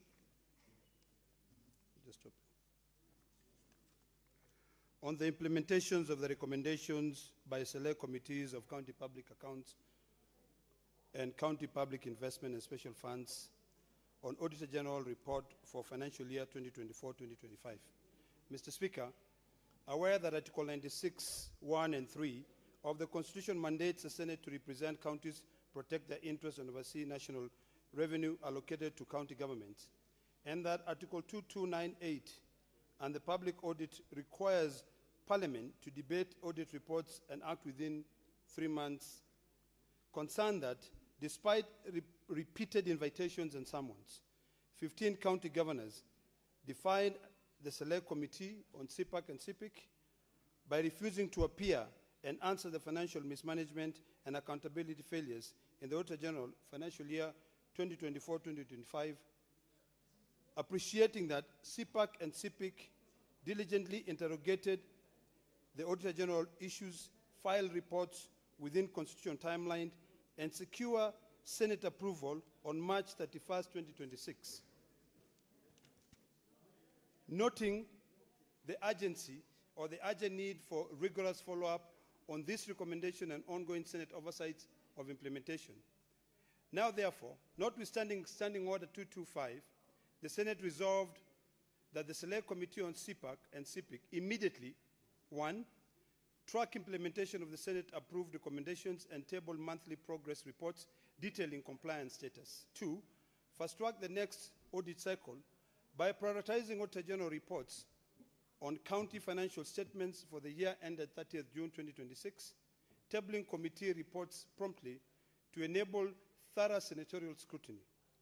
Number 3, enforcing fiduciary accountability by resummoning non-compliant county governors, immediately recommending sanctions for defiance, including budget withholding under Article 229, and escalating unresolved cases to the Control of Budget, Ethics and Anti-Corruption Commission, or the Director of Public Prosecution as appropriate. Number 4, collaborate with oversight bodies, Control of Budget, ESCC, and the DPP to impose consequences under Chapter 6, the Leadership and Integrity, for governors' failure to appear, including contempt charges, suspensions of county equitable share, personal liability for losses, and disqualification from future electoral candidacy. Mr. Speaker,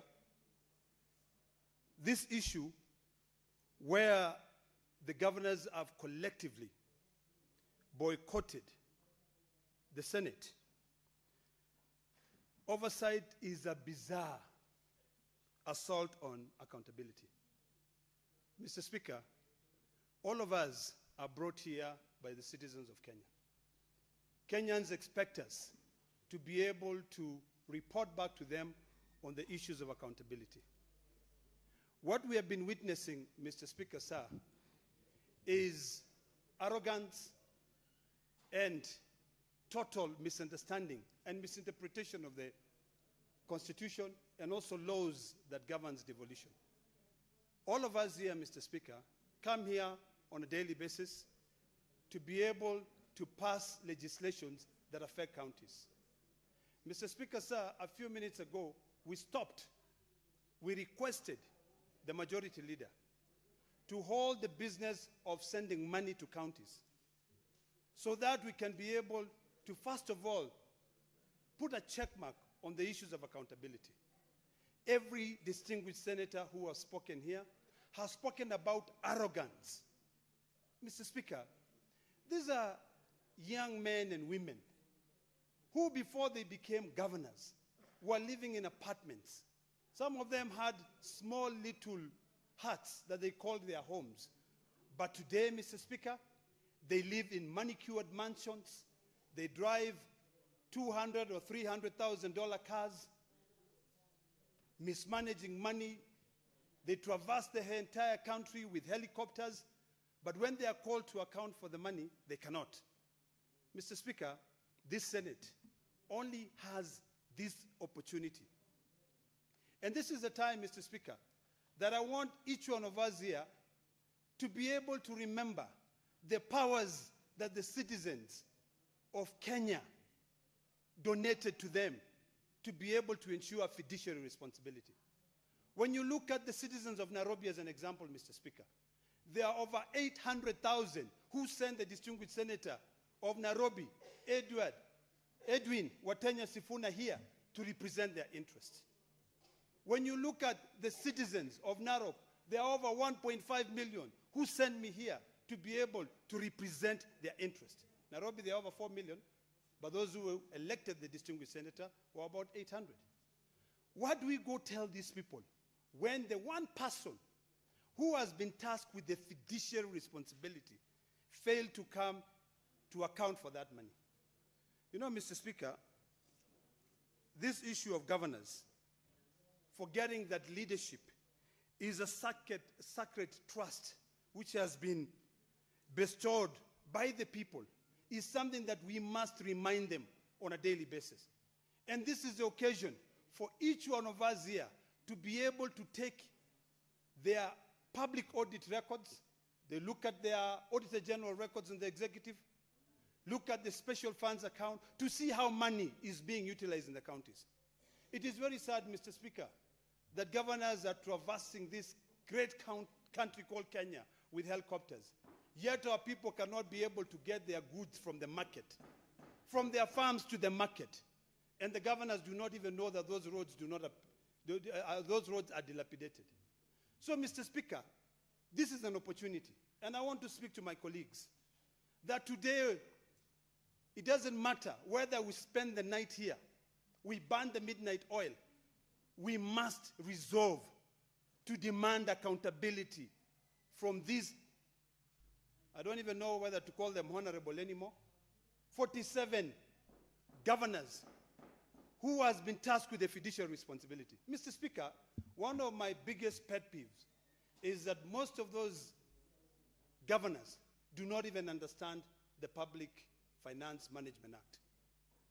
And those people who work under them do not understand the consequences, intended and unintended, that will befall when they cannot account, Mr. Speaker. Mr. Speaker, I've listened to my colleagues who are in those committees, narrating, demonstrating clearly the embarrassment that they are faced with when they are trying to analyze the documents that are presented by these county governors. And it begs the question, is it an issue of just rewarding mediocrity and ignoring meritocracy when it comes to the issue of employment? That you decide, I'm going to employ my relative to become the CC Finance. Yet they don't even qualify to be able to hold that docket. Or is it that we don't really give a hoot in hell about this country? Mr. Speaker, today, for the sake of the future generation, I want to call upon all senators to be able to remember that the responsibility that you have been tasked with is to ensure accountability. Nothing else, Mr. Speaker. You know, there are a lot of stories that we hear. And, Mr. Speaker, I want to go on record and state here that when the governors made that statement, I did speak to the chair of COG. I spoke to him myself. And he said to me, there are so many issues that the governors were raising regarding the manner, the way they were treated. But what I deduced from my entire 30-minute conversation with my friend, the governor of Wajir, was that the issue was about respect. And in fact, I told him, my brother, smell the coffee. The moment you decide to put yourself out there to become a leader, the one thing that is required of you is to grow thick skin. If you cannot grow thick skin, you might as well just resign and go home and take care of the camels. All of us on a daily basis are insulted, Mr. Speaker. In fact, today, if you open your social media page, you will hear all manner of things that are being said. If I was to listen to that, Mr. Speaker, my blood pressure would be at 300 over 120 or 150. And I'll be sent to the morgue. But I remind myself that I am here. And the fact that I put myself out there to be scrutinized, all those insults will come. So I want us to divorce the notion that this so-called Council of Governors collectively can be able to support one individual. Mr. Speaker, when my brother Sifuna walked in, he narrated to me the way my other brother took off, you know, and I wondered what kind of a warrior my brother is to run off and take off instead of facing the consequences. Mr. Speaker, I would have stood there and faced the consequences, Mr. Speaker. You know, the challenge we have, Mr. Speaker, is the issue that we forget what, Mr. Speaker, the problem with us, Mr. Speaker, is that we forget that. No, honorable senators, Senator Olekina Ombiand in silence, total silence. This is a matter of national importance. Mr. Speaker, thank you, Mr. Speaker, for your protection. Mr. Speaker, let me not forget the point that I wanted to raise, which is a very important point. Mr. Speaker, all of us, and I hope that the 47 or 67 men and women who are sitting here will never forget that power is transient. Today you are powerful, the most powerful person on earth. Tomorrow you are not. When you are tasked with a fiduciary responsibility, the first thing you need to do is to thank your God for having put you there. Because imagine, Nairobi County as an example. There are so many other Kenyans who would have become a governor of Nairobi. But God put you there. But instead of you adhering to the fiduciary responsibility and accounting and being ready to account, you are growing bigger balls than you can ever carry. Mr. Speaker, this is one of the biggest bizarre, experience that I've experienced personally. Seeing, the way people behave. It's as if they will remain as governors forever. Mr. Speaker, this is a democracy. The moment we allowed ourselves to subscribe to the Constitution, we remember very well that we are limited. There is a statute of limitation. You can only be a governor for 10 years. It will be embarrassing, Mr. Speaker, when you retire and you go and sit down in your manicured mansion, you will not even get a single citizen visiting you. Because when you were in power, what you did was to subject them to a sentence of poverty, where when they go to their hospital, they are not drugged. They cannot even walk to the market because there are potholes. There's no vehicle that agrees to go to that road. And even the borders don't even want to go there. And even citizens themselves, when they are walking, they can barely find an escape to be able to go to the market. So, Mr. Speaker, today, what we are witnessing from, in fact, in the last 2 days, is just political theatric, which must come to an end. And this is why it is important that we remind ourselves, because all of us are here, and we are guided by the rule of law. The Constitution. I've alluded to Article 96, which gives us the mandate to oversight these counties and protect the interests of the county. Today, Mr. Speaker, this motion has been brought for us to be able to protect the interests of our counties by demanding accountability. That is issue number one. Issue number two, Mr. Speaker, I heard my good friend, the IG of police, saying to my good committee of PAC that show me, just tell me when you want me to be able to bring that governor here, and I shall bring. Mr. Speaker, I am surprised that what I witnessed were my good friends, the police, outside Nairobi City Hall. And then the next day, I see the governor of Nairobi taking pictures, going with a cameraman taking pictures. What happened, Mr. Speaker, to the IG of police? And I'm going to call him after this and ask him, Ero, what happened to you? You said that you will be able to bring this gentleman here. What happened? You chickened out or what? What is the biggest problem? You know the problem, Mr. Speaker, is that all of us, and I'm not saying that I'm a saint, but sometimes we have to remember that we have a fiduciary responsibility. It is wrong, Mr. Speaker, for the IG or police not to deliver on what they promised under oath when they appeared before the committee. It is wrong, Mr. Speaker, for me to witness my good friend, Senator Governor Orengo, coming in, and he was among the first person. Mr. Speaker, I sat here with Orengo next to him. He taught me, he guided me very well on the importance of respecting the rule of law. And when he appeared, I was shocked, Mr. Speaker. I don't understand what it takes when you become a governor. All of a sudden, you forget that you are supposed to be accountable. Mr. Speaker, I think it's about time that we ask ourselves whether this constitution is the right constitution. Because, Mr. Speaker, if I was the president of Kenya today, I will rule this country with an iron fist and ensure that there's proper accountability. We cannot answer to our citizens in the country who are crying, who do not have medicines, who cannot be able to support themselves, Mr. Speaker. So, Mr. Speaker, I want to end with the following 5 points, which are very, very key. That it behooves all of us here to be able to hold our county governors accountable. I want to request ESCC, because recently I met with the ODPP. And the ODPP told me I cannot do anything without ESCC.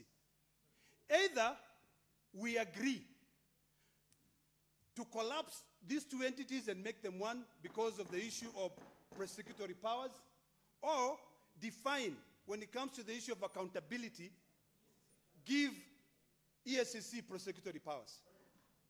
Mr. Speaker, point number two, and this is something that all of us must be able to think today. When you look at other jurisdictions, Mr. Speaker, there are so many appropriations acts. Maybe it's about time that in this country, and particularly, either we amend the Constitution so that when we are moving the budgets, the Senate plays a critical role in terms of appropriations, such that we've got appropriations bills that will proceed whether there's accountability or not. This issue of collapsing all appropriation into one form of budget is what is taking us back to the dogs. Because the county knows that even though we fight so hard and say that we will stop money from going, the Constitution bars, it limits the period to 3 months. So we need to rethink the issue of Appropriations Act in this country. Number two, Mr. Speaker, we need to also think generally, because today we are about to discuss the issue of division revenue. We need to relook at Article 223 of the Constitution of Kenya when it comes into the issue of money being spent without approval of Parliament. It is about time that we take this opportunity, distinguished senators from both sides of the aisle, to be able to redefine this country for future generations. Look at the Constitution, see the loopholes which are there, which these guys are easily able to bypass for them to be able to get what they want. If today, and I want to remind you, this is my third point, if today, Mr. Speaker, we agree to discuss the division of revenue, the moment we discuss the division of revenue and we pass it, done. It goes to the National Assembly, and from the National Assembly, it proceeds for the money to go. And the Constitution is very clear. Read Article 219. A share of revenue of a county shall not be, delayed. It has to be released. But that only comes in after we have passed this issue of the division of revenue. So my plea to all of us is that we stop this debate on division of revenue until all county governors have appeared before the Senate to be able to respond to the queries that has been asked. Point number 4, Mr. Speaker, as I conclude, it is imperative that these oversight bodies, the Auditor General, ESCC, and ODPP, work together, Mr. Speaker. It is embarrassing that every time you speak to ESCC, they tell you, oh, there's nothing we can do. Or what we are witnessing, a charade of cases being dropped from the high courts because there was no the investigation was not carried out properly. This is what is encouraging this issue of corruption. Mr.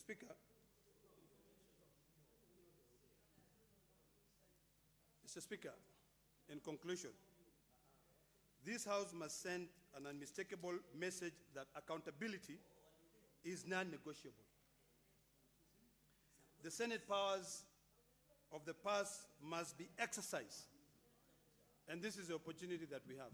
Without this opportunity, I don't know how to spell it out. Maybe I'll speak in Swahili and Kimasai for you to understand. This is the only opportunity that we have to be able to demand accountability. With all those so many remarks, Mr. Speaker, I beg to move and request the Majority Leader to second.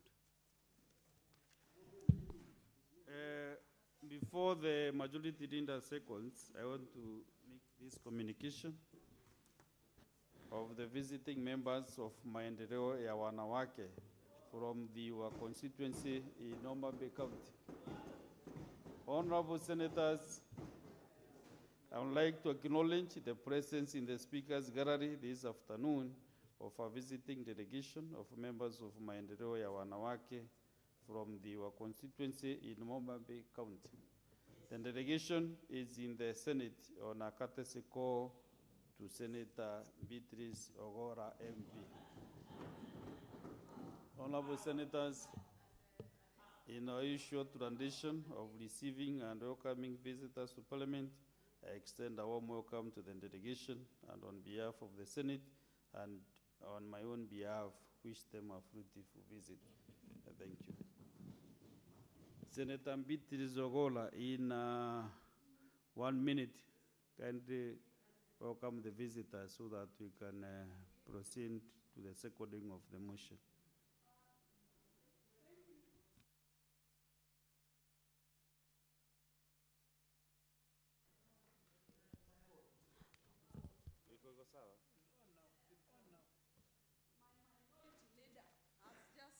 That I come forward.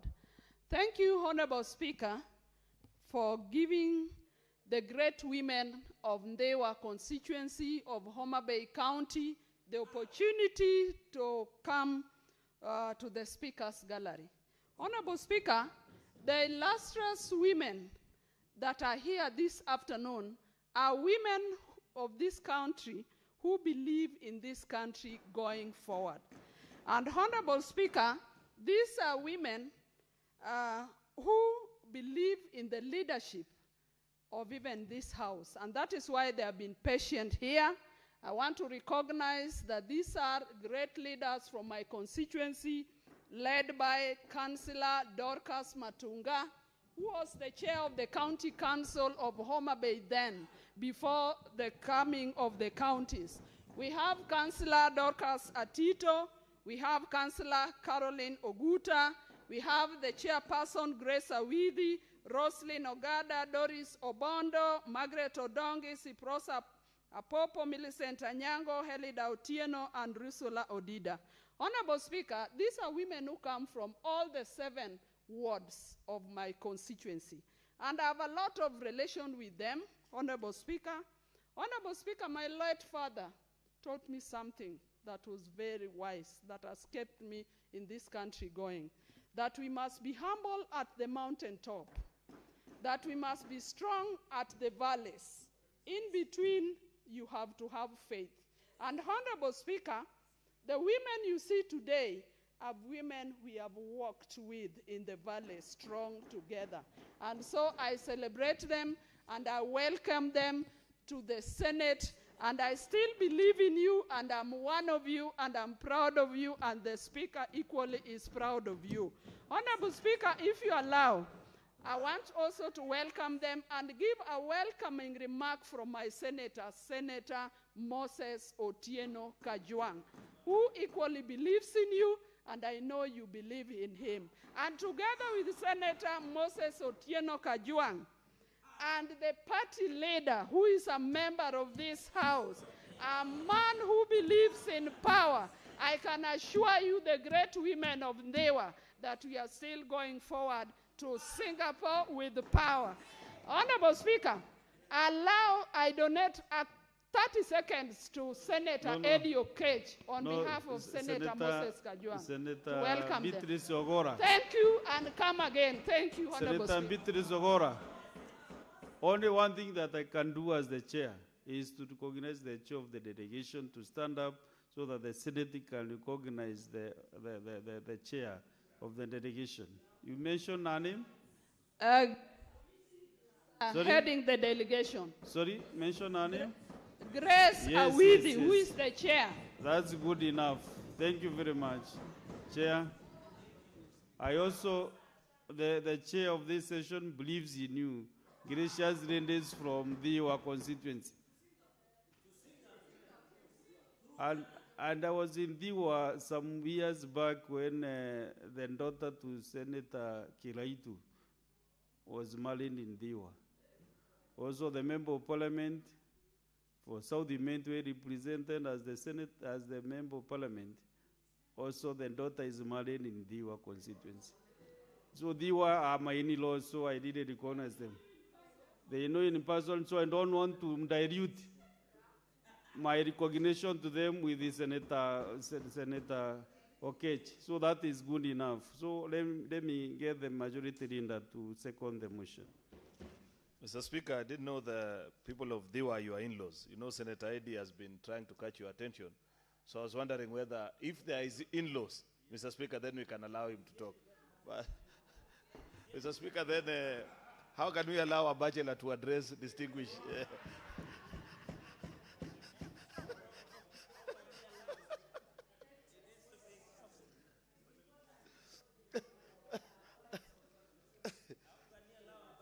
Mr. Speaker.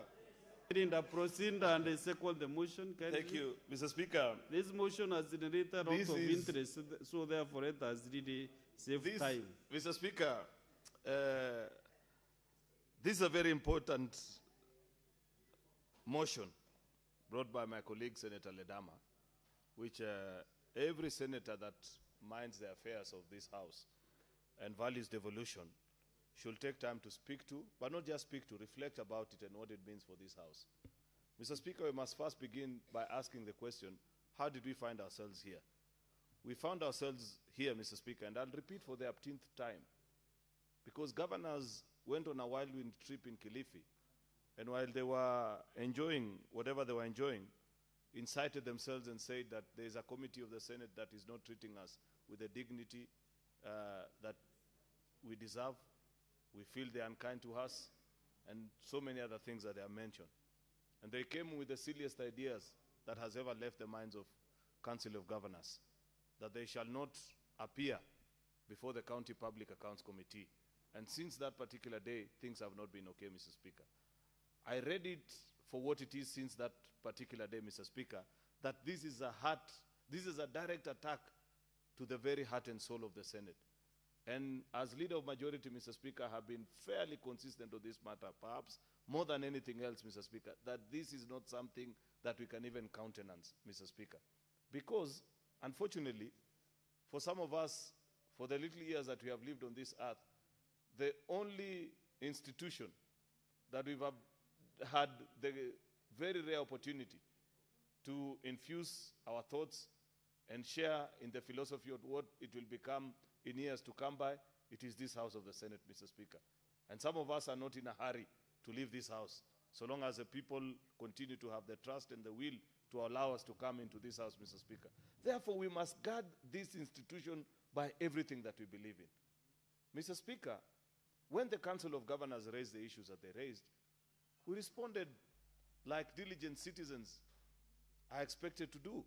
We mentioned to them and said, while we hear what you're saying, that is not the procedure. Appearance before a parliamentary committee is not a buffet, Mr. Speaker, where you pick what you like and you leave what you don't like, Mr. Speaker. This is a mandatory exercise to which you must undertake so long as you interact with public resources, Mr. Speaker. And there is sufficient backing constitutionally, Mr. Speaker, edits of law, Mr. Speaker, and even advisories from the highest courts of the land, Mr. Speaker. Because this is not the first time that we are finding ourselves here. Governors have even attempted to go all the way to the Supreme Court. It took the judges of the Supreme Court to remind them that appearance before the Senate, Mr. Speaker, is mandatory and expected of any individual that interacts with public resources, Mr. Speaker. And so we responded in kind and said, good people, we don't know what it is that you feel so much offended by our colleagues who serve in County Public Accounts Committee, but be that as it may, as a principle, we cannot allow you to select which committee of the House you appear before. I have spoken more than 5 or close to 10 times to none other than including the chair of the Council of Governors, my good friend Governor Ahmed. And I have told him that there is a principle that I'm willing to die for. We cannot allow any individual, Mr. Speaker, to dictate and direct the operations of this House other than the decisions that are made on the presence of this House. And therefore we asked our colleagues, governors, that come, appear, respond to the queries, then later on present your petition to the leadership of the House. We will listen to you. Many times people do this. Mr. Speaker, for your information, every Wednesday morning, just like today, we have cabinet secretaries appearing before this House. Mr. Speaker, there are days in which for one reason or the other, they are not able to appear.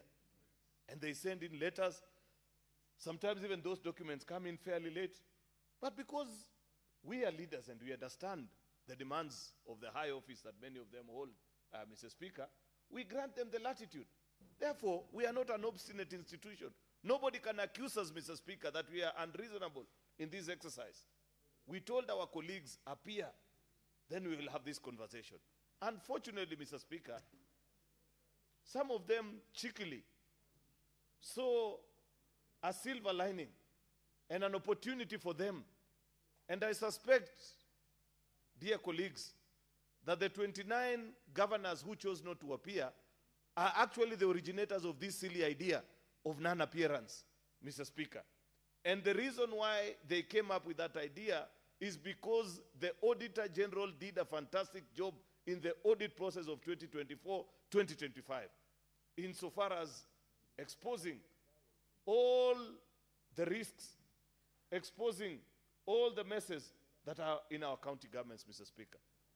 And therefore, many of them saw this as the perfect opportunity to run away from accountability. And they use this excuse saying, oh, we had a collegiate agreement. Mr. Speaker, those are the gentlemen and the ladies, Mr. Speaker, that incited their colleagues and said, we shall not appear because they knew what awaited them. Each of our colleagues that serves in that committee, together with us that attend every time a governor from the counties that we represent in this House are appearing, Mr. Speaker, we're waiting for the opportunity to listen to county governors give an explanation of how they have interacted with public resources. I said here yesterday, Mr. Speaker, that some of us believe in doing oversight differently. For all the years that I have served as a senator, in fact, to the detriment sometimes of my own political career, Mr. Speaker, I avoid discussing public finances and audit queries, Mr. Speaker, in public gatherings in my county. I try and rise above board. Many times, in fact, people submit or observe that as a weakness. But I have always known that there is granted to me a premium platform here in Parliament where the governor comes, appears, and there are questions based on a document that we didn't originate as a Senate. The Senate does not audit county governments. We only respond to issues that are raised by auditors, Mr. Speaker. And therefore, we were waiting for this perfect opportunity. Unfortunately, Mr. Speaker, what happened happened. This matter is now considered settled, in my humble opinion. Because if you don't respond to queries that you have been asked, it simply means you agree with the findings of the Auditor General. And that is a report that we passed yesterday at 6:30, Mr. Speaker. It is now upon the various state agencies, Mr. Speaker, and if you read Resolution 4 of this motion, Mr. Speaker, that the Senate resolves to actually collaborate with other institutions of oversight, the Control of Budget, the Ethics and Anti-Corruption Commission, the DPP. The only one that we forgot to add, Mr. Speaker, is the judiciary. Because the judiciary is also part and parcel of the institutions of oversight, Mr. Speaker. I personally believe that the only day, Mr. Speaker, for which this madness that exists in our county will come to a stop is the day governors will get a pictures of one of their colleagues, Mr. Speaker, getting fit to dress in those prison uniform. Mr. Speaker, that is the day people will realize that this is not a matter of child's play, Mr. Speaker. But so long as people know they can go to the ESCC, they explain themselves. If it moves to the DPP, you can have some political interference with it. Once it gets to the court, you understand how all these things happen, Mr. Speaker? You are not a stranger in Kenya. Therefore, we need to call upon all these institutions of oversight that we must work together to protect public resources. Devolution is so premium and dear to the people of Kenya, Mr. Speaker. Devolution is perhaps the only best gift that the people of Kenya gifted themselves in 60 years since independence. It's the only meaningful thing that many parts of this country, perhaps the remotest parts of this country, the closest thing that they interact to government services is the little resources that we send to them, Mr. Speaker. And so long as we continue to read the reports that are being presented before us, Mr. Speaker, you must be worried. Mr. Speaker, we must get concerned. And I say this as somebody who has served in this house for quite a long time. When we came here in the first Senate, Mr. Speaker, I don't recall reading the kind of absurd audit reports as what I'm reading today. Mr. Speaker, in the first Senate, we only used to joke every afternoon, Senator Mazai will remember, about the golden fingerlings of Tharaka Nithi, where Governor Rangwa, Mr. Speaker, if you recall that particular moment, he is rumored to have bought fingerlings in somewhere, Mr. Speaker, worth millions of shillings. And when the auditors visited the county, he directed them to the river. I don't know what was the name of the river. If the senator for Tharaka Nithi was here and told them, please go and check if the fish are still there. And perhaps the non-carcinogenic wheelbarrows of Bungoma. And those remains to be the only absurd things that you'd hear during that first 5-year cycle. And when we came hard on oversight, the next phase, Mr. Speaker, you could see that governors were beginning to take shape. They were beginning to behave as expected, Mr. Speaker, of people interacting with public resources. And so many of the absurd things that you'd seen in the previous years, these are matters that we had forgotten. But to read this report that is being presented to us today, Mr. Speaker, where you're being told that there are governors that are feeding wild animals, and when auditors visiting them, they're saying go and interact and check how many kgs of meat they fed on, Mr. Speaker. That there are people hosting house parties using public resources, Mr. Speaker. That there is diversion of funds, wanton disregard, Mr. Speaker, to the provisions of public finance, Mr. Speaker. It is something that must concern us. Yet, look at how the governors are behaving when they come before these committees. That somebody can easily joke and say, I've forgotten my reading glasses. Mr. Speaker, surely we cannot allow this kind of nonsense to continue. Much as we know, Mr. Speaker, that we engage each other as leaders level, surely the kind of conduct, and these are the things that we are waiting to raise, because I believe at some point we will get that opportunity where we will sit down with the Council of Governors and they'll say these are the issues that we have. And we'll also tell them that these are the very issues that we equally have with you people. Do they speak to themselves as colleagues? Do they reason together and tell each other that this is not expected of you as a county governor?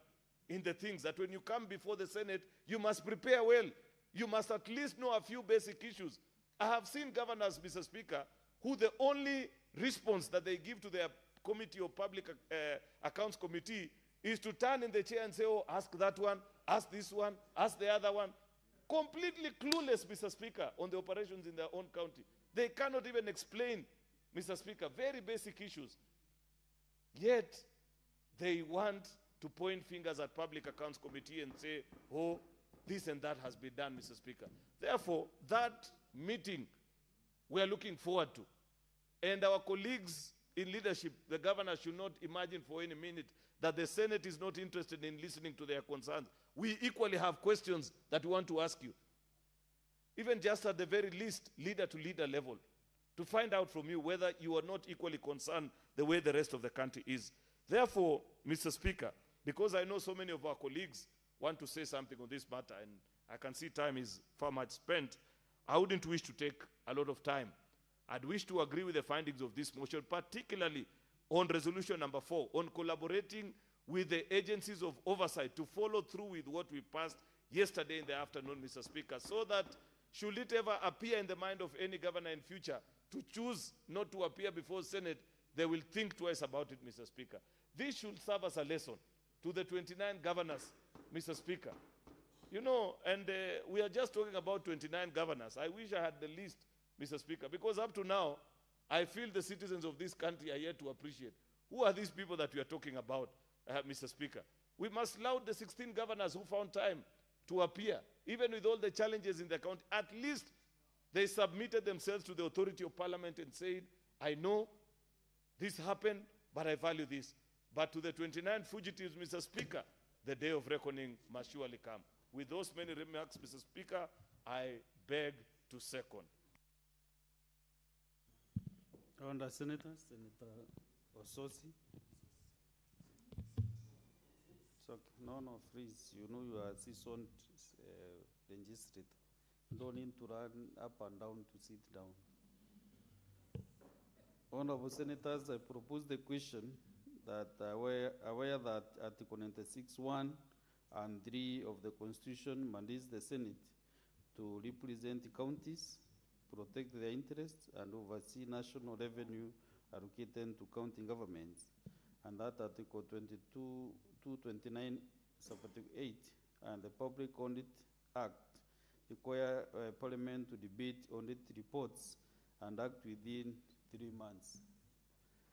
Concerned that despite repeated invitations and summons, 15 county governors defined the select committees on CPAC and CPIC by refusing to appear and answer for financial mismanagement and accountability failures in the Auditor General's financial year 2024-25 reports. Appreciating that the CPAC and the CPIC diligently interrogated the Auditor General's issues, found the reports within constitutional timelines, and secured the Senate approval on that 1st March 2026. Noting the urgent need for rigorous follow-up on these recommendations and ongoing Senate oversight of implementation.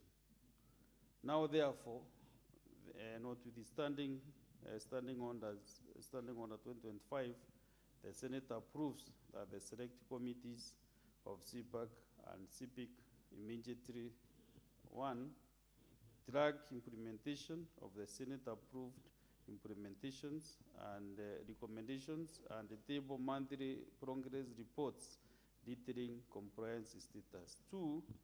Fast-track the next audit cycle by prioritizing Auditor General's reports on county financial statements for the year ending 30th June 2026, tabling committee reports promptly to enable thorough senatorial scrutiny. And 3, enforce fiduciary accountability by disarming non-compliant county governors, recommending senators sanctions for defiance, including budget withholding and Article 229, and escalating unresolved cases to the Control of Budget, Ethics and Anti-Corruption Commission on the Director of Public Prosecutions as appropriate. And 4, collaborate with oversight bodies, Control of Budget, EACC, and DPP to impose consequences under Chapter 6, which is leadership and integrity for governors' failure to appear, including contempt charges, suspension of county equitable share, personal liability for losses, and discrimination from future electoral candidates.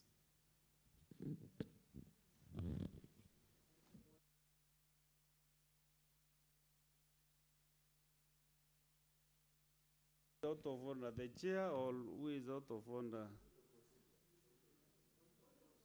Proceed, yeah, fine. Proceed, Majority Whip. Thank you, Honorable Speaker. Standing Order 111, limitation of debate. The Senate may on a motion made by any senator in accordance with this standing order, impose a limit in respect to debate on any particular motion or bill by allowing a limited period of time for such debate, or by limiting the time during which senators may speak in such debate, or by imposing such limitation. So I will request, Honorable Speaker, that if we can do 10 minutes, or we can do 5, or we can do 20. You can look at the watch so that we agree, so that many of us can be able to ventilate.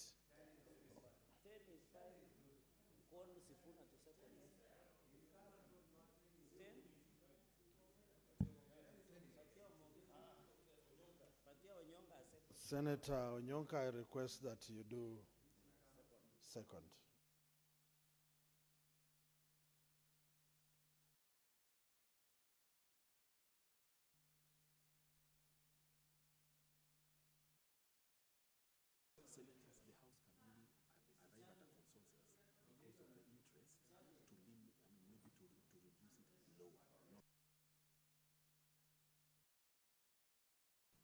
On this specific motion of this nature, sponsored by a member, the House didn't resolve that we do 15 minutes each member. But if we agree on any other minutes, time that you might decide, then what is the mood of the House? 10 minutes? Yeah, because most senators would really like to speak on this important matter. So if we have consensus, yes, Senator Sifuna? Speaker, we had also agreed that those of us who had previously spoken earlier, we don't speak again, so that we allow our colleagues to also speak. Yeah, sure. So 10 minutes, we don't need to put the question. That is a matter that we have beyond consensus. So next is Senator Omogeni. Congo Omogeni Eric. 10 minutes. Thank you, Mr. Speaker. And as much as possible, senators, every senator should use the 10 minutes without any interruptions. Yes. Mr. Speaker, I want to go on record that I support the motion that has been moved by my good friend, Senator of Narok. Mr. Speaker, the action of the 29 governors who did not appear before this Senate must have consequences, Mr. Speaker. Mr. Speaker, this House, under Article 125 of the Constitution, has been given powers equivalent to the High Court of Kenya, Mr. Speaker.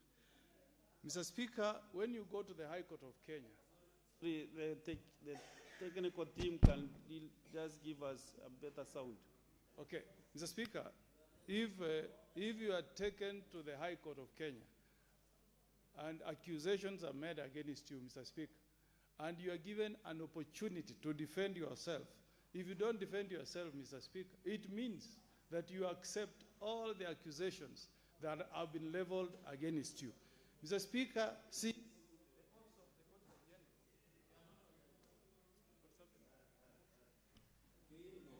Okay. Thank you, Mr. Speaker. Yes. Mr. Speaker, I take in, Mr. Speaker, that the Office of Auditor General is an office that has been created by our Constitution, Mr. Speaker. This House is a creation of the Constitution, Mr. Speaker, and therefore all the governors that did not respond, Mr. Speaker, to the accusations that were leveled against them are guilty as charged, Mr. Speaker. For my account, for example, Mr. Speaker, the county government of Nyamira, Mr. Speaker, and I want the people of Nyamira to hear this. The governor, Mr. Speaker, collected a total of 606 million shillings for Facilities Improvement Fund, Mr. Speaker. The findings of the auditor, Mr. Speaker, are to the effect that the governor was all only... senators, can you kindly consult in low tones? Mr. Speaker, the governor was to allow only the able... Senator for Nyamira to prosecute his 10 minutes. Thank you, Mr. Speaker. The governor of Nyamira, Mr. Speaker, was only able to account for 549 million shillings, 78,722. Meaning, Mr. Speaker, from the findings of the Auditor General, the governor of Nyamira, Mr. Speaker, has stolen or misappropriated from the poor patients who went to hospitals and paid money to be treated a total of 57,528,831, Mr. Speaker. And I'm urging the people of Nyamira, Mr. Speaker, to give these governors sleepless nights. They should proceed to court and sue him to refund this money personally to the county government accounts of Nyamira, Mr. Speaker, because he has not offered any explanation, Mr. Speaker, to this Senate. Mr. Speaker, you will be shocked, Mr. Speaker, that the auditor has made a finding, Mr. Speaker, that the governor of Nyamira, Mr. Speaker, has paid a contractor duplicate payments, Mr. Speaker. If you read page 2 of the auditor's report, Mr. Speaker, it says, and I hope the EACC and the DCI are listening, Mr. Speaker, that the county executive irregularly processed and authorized duplicate payments amounting to shillings 8,719,000 to the same contractor for identical scope of work that had already been paid. What better criminals do we have in our county, Mr. Speaker, than such, Mr. Speaker? It is shocking when you go to the county government of Kitui, Mr. Speaker, that the governor has allocated for personal operations of his office a total of 2.4 billion shillings, Mr. Speaker. I can't understand how these governors behave, Mr. Speaker. 2.4 billion, Mr. Speaker, in Kitui could have bought seedlings for farmers, Mr. Speaker.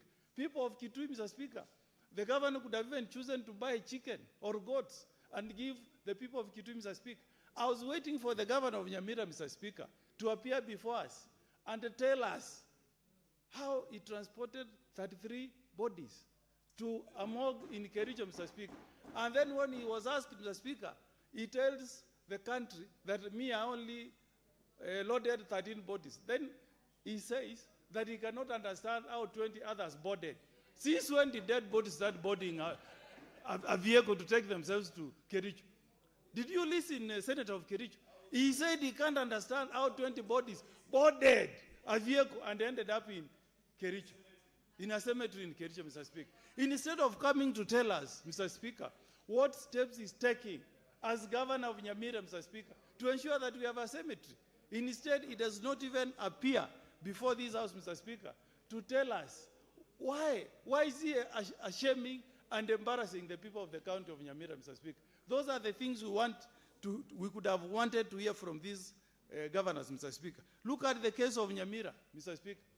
How can a governor allocate 15 million for soft drinks? How much does a bottle of soda cost? How much does a bottle of water cost, Mr. Speaker?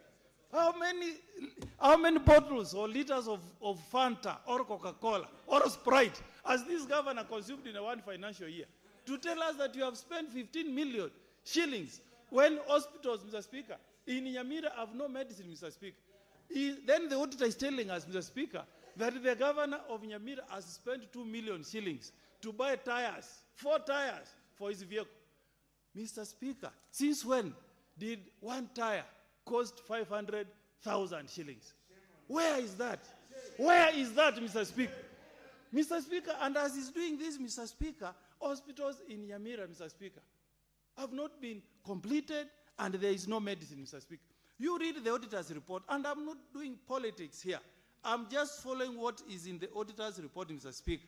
The auditor is telling us, Mr. Speaker, even a construction of an eye hospital in Nyamwetreko, Mr. Speaker, in West Mogirango, Mr. Speaker, that's where my placenta is, West Mogirango.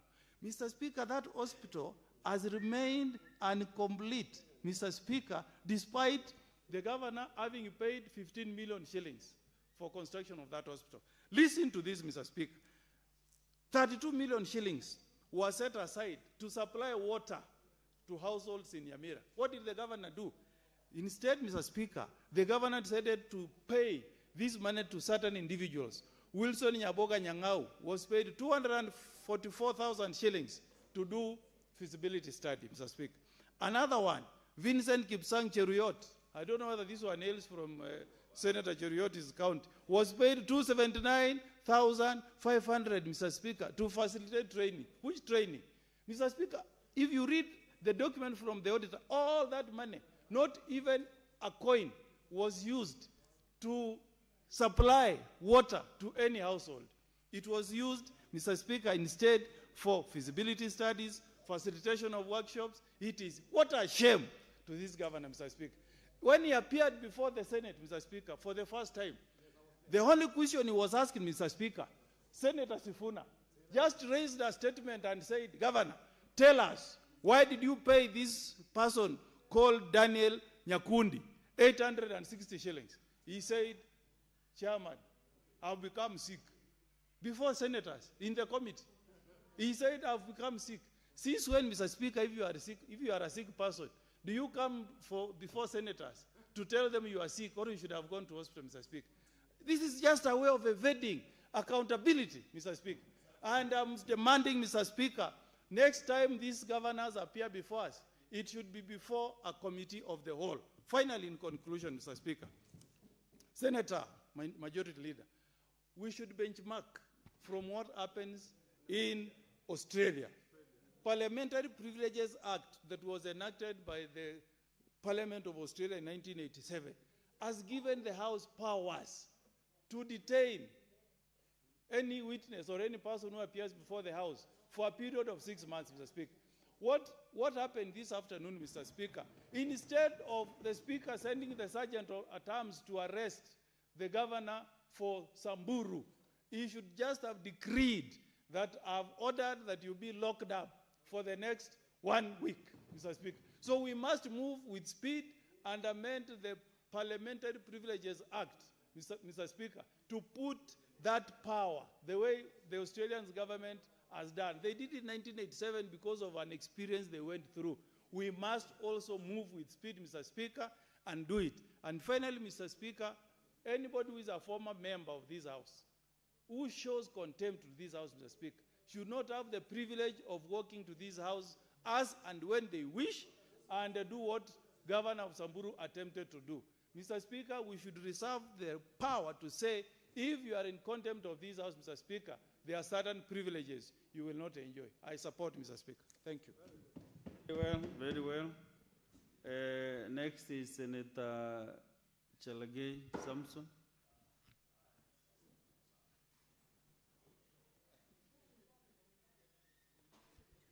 Thank you, Mr. Speaker, sir. From the onset, I want to support this motion by Senator Ledama Olekina. I think this is the right direction, Mr. Speaker, that we should take. I think, Mr. Speaker, after the resolution yesterday, we need now to put DCI, EACC, Controller of Budget, and DPP now on toes for the recommendations that we passed yesterday, Mr. Speaker. It cannot be, Mr. Speaker, I want to begin from where Senator of Nairobi left, that I saw the chair of COG saying that the Public Accounts Committee is embarrassing them. When a governor in Kericho, he's called Dr. Krom locally there, says that he bought a tissue paper, a single tissue paper for 3,000 shillings. Is it right? When a governor of Kericho buys, and this is according to the Office of the Auditor General report, buys a soda of 500 ml with 2,000 shillings. Is it in order, Mr. Speaker? Is it in order? Are we embarrassing them or they are embarrassing themselves, Mr. Speaker? If a governor does a housewarming of 5 million Kenyan shillings in Vihiga, is it not they are embarrassing themselves, not us, we are embarrassing them, Mr. Speaker? If a governor in Bungoma in November buys 3.6 million worth of Christmas tree, is he embarrassing himself or embarrassing us? Shame on them, Mr. Speaker. If a governor in Mandera purchases seedlings of 55 million in a dry area instead of doing water tracking, is it himself embarrassing himself or us we are embarrassing him, Mr. Speaker? Mr. Speaker, if a governor in the COG get monthly, every financial year, and that is why all the close of the chair of COG was coming out. Are you aware, in our reporters pack, we found that every county is paying 5 million illegal subscription fees to COG, a club of blunderers, a club of gossip, a club of impunity against the law and fugitive of justice. Do you want us to celebrate them? Are we embarrassing them, Mr. Speaker? If a governor in Migori is hiring what we call sangwenyas to be the cheerleaders in a function, Mr. Speaker, do you want us to celebrate? In Machakos, a young man by the name Kyoko, who is being owed by the county 19 million for supplying uniform, is lying in bed for simply demanding for justice. Mr. Speaker, counties are owed, and the chair of BAG yesterday said, close to 30 billion to most of our businessmen and women in our counties. Businesses are dying, Mr. Speaker. Do you want us to be nice to governors? Do you want us to give them Christmas cards or love cards, or them to send them emojis of beauty, Mr. Speaker? We cannot, we should not allow, Mr. Speaker. When a governor, Mr. Speaker, in Wasingishu, Mr. Speaker, employs 765 casuals, ghost workers, who are paid manually, and most of them are used as political goons. You want us to treat them and call them the excellencies? Even if they are called excellencies, there is nothing excellent about them. Mr. Speaker, there is nothing excellent. When you saw the governor of Machakos, he bought milk and branded her face on the milk, Mr. Speaker. You want us to celebrate them and give them flowers and give them chocolates, Mr. Speaker?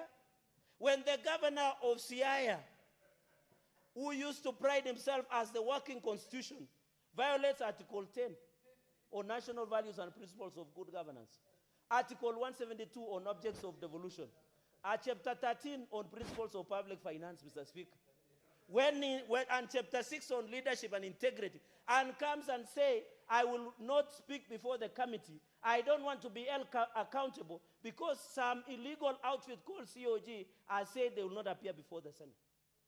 It's embarrassing, Mr. Speaker. And when you go to such counties, for example, in Wasingishu, Mr. Speaker, just quickly, they put 10 parcels of land worth 129,150,000 Kenyan shillings without verification. A direct, outright rip-off of the money in Wasingishu, Mr. Speaker. Not Kitui. Kitui, they are stealing sand. How do you steal things that God gives? The curses that will strike some of these governors are still doing press-ups in heaven, Mr. Speaker. Because what they are doing is very unfortunate, Mr. Speaker. Mr. Speaker, county like Nandi is not a going concern. My governor decided to allocate himself 484 million for office operations. Most of those are Christian as operations, but they are used for personal escapades, chai and mandazi, Mr. Speaker, and buying gazettes. Mr. Speaker, they go to Masai Mara, and I have information. While they are allocating 60 million for bursary, what are you telling us, Mr. Speaker?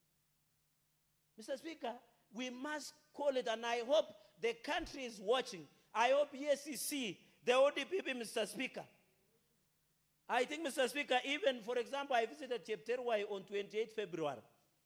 That project worth 41.5 million is stalled in Chepterwai, Masab sub-county, Mr. Speaker.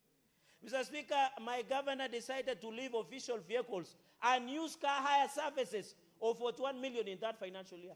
Why? Because the vehicles from county are marked. He wanted a car hire for personal escapades to go to 411 or some of the clubs in Eldoret and Kisumu.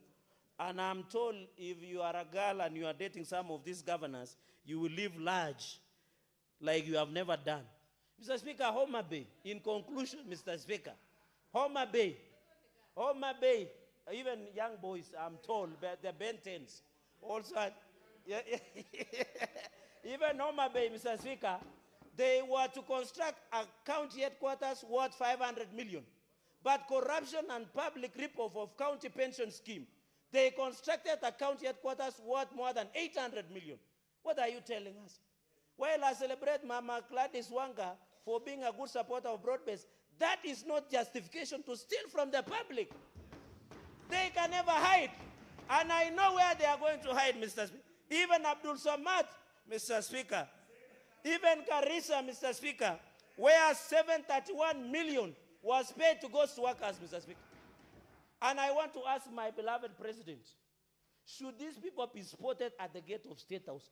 They should be chased away, arrested promptly by the Inspector General of Police, and be frog-marched before the House for accountability.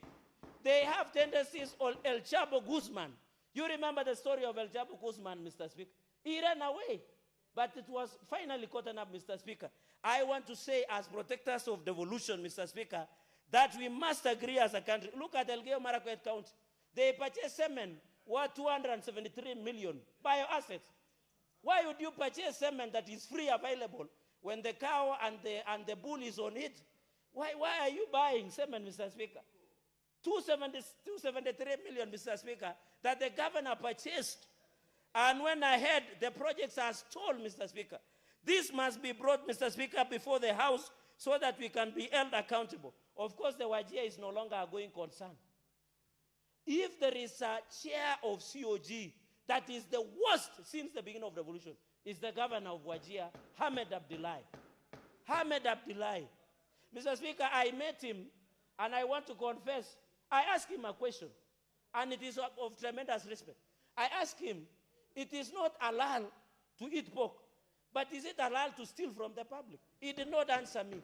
He said he's in broad base. Mr. Speaker, we must call these thieves for who they are. Whether they are in one term or two term, they are thieves. It will never change, Mr. Speaker. And we must prosecute them, Mr. Speaker. Whether they want to hide before the united opposition, whether Linda Mwananchi or in two term, Mr. Speaker, they must face justice because that is where they belong, Mr. Speaker. Nairobi Governor and Samburu, as I conclude, Mr. Speaker, their warrant of arrest is still active. I want to appeal to Inspector General of Police. Mr. Speaker, he is a fairly old man. His age is an age where he doesn't want curses. I want to ask him, we have a parliamentary police cell here. Can he submit as we go for Easter, the two governors? We deal with them on Tuesday at 8 a.m. But because Waziri wa Sheria Sifuna will not wake up early, we do it at 11. Mr. Speaker, I support this motion, and in the interest of colleagues also to contribute, I yield back the mic. I thank you, Mr. Speaker. So, honorable senators, let us hear from the other agenda. That has been a bit volatile. Senator Kavindu. Thank you, Mr. Speaker, for this time that I can contribute towards this motion. And from the word go, I support it fully 100%. Because, Mr. Speaker, the governors, what has surprised me, Mr. Speaker, is that they are summoned, they are called to come and appear to CPIC and PAC. And, Mr. Speaker, I'm surprised some of them write letters in the morning of the day they are supposed to appear and say that they are not able because they have other important issues to tend to. Mr. Speaker, and I wonder what is so special more than their counties that they are serving. Mr. Speaker, as I speak now, I have a young man by the name Sami Kioko admitted in hospital right now with a broken leg when he was going to demand for his payment at the county government of Machakos. And he was arrested by the people from Machakos, beaten, taken around until night. I was being called at 10 o'clock in the evening to be told that he's in Machakos, he's in Kangundo Hospital, and they are heading to Nairobi West. Mr. Speaker, these governors, when they are called here, they must appear and come and answer. And that is as a reason of pending bills that are there. Mr. Speaker, I wish Senator Kio can give you time to listen to what we are saying. Mr. Speaker, We are okay. this is due to pending bills. In Machakos County, we are pending bills from the first governor who was there to date for more than 5 billion. Mr. Speaker, these governors, when stalled projects, we cannot even count. There are so many, and not only Machakos, across all the 47 counties. We have pending bills, we have we have stored projects, and people have died who supplied things in the government, in the county governments, because of lack of payments. Others are suffering high blood pressure, diabetes, name it, because of stress, because they took loans from banks to go and do that work from the governors. And yet we fight for them to get money from here. And that is why I also support that we should not approve that increment of the monies that should be taken to counties until they style up and be accountable for the monies that they have already received. Mr. Speaker, it is not only the 29, I think there are more than 29 because they are from PAC and CIPIC. And some of them, we write letters up to 4 times before they appear before us. Mr. Speaker, this is very wrong because we have accountability of checking and oversighting them, what they are doing with the money that we request. Mr. Speaker, if you see these governors, I don't know if your governor is like the rest of them. When they go showing what roads they have built, what projects they have done, and they never even mention senators, when the senators are the people who are bringing them the money to be able to work. And yet, they brag and you hear the Mwananchi clapping for them. And you are there, senator, sitting, you know, feeling like you have done nothing, and yet, all the money they are using, we fight for it here and we take it down to them. Before they start even introducing the projects, they should first of all recognize the senators who bring them the money to be able to work.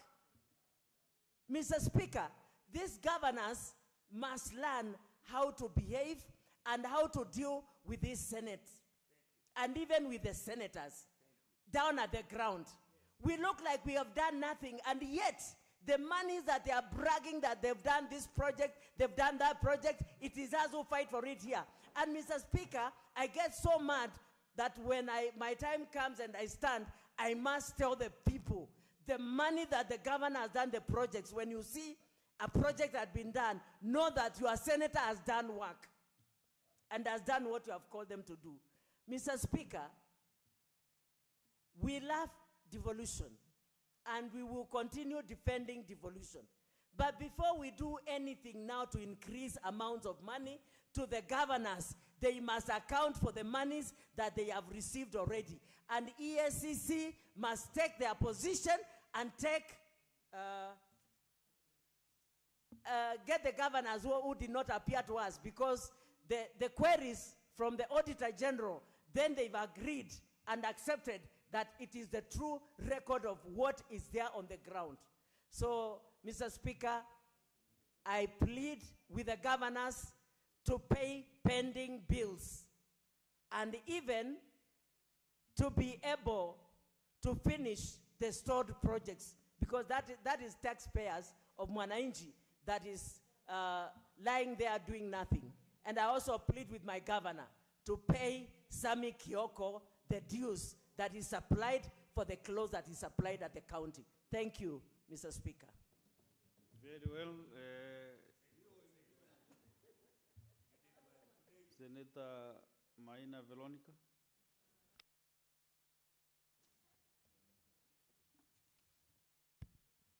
Honorable Speaker, at the very onset, I want to support this motion by Senator Ledama.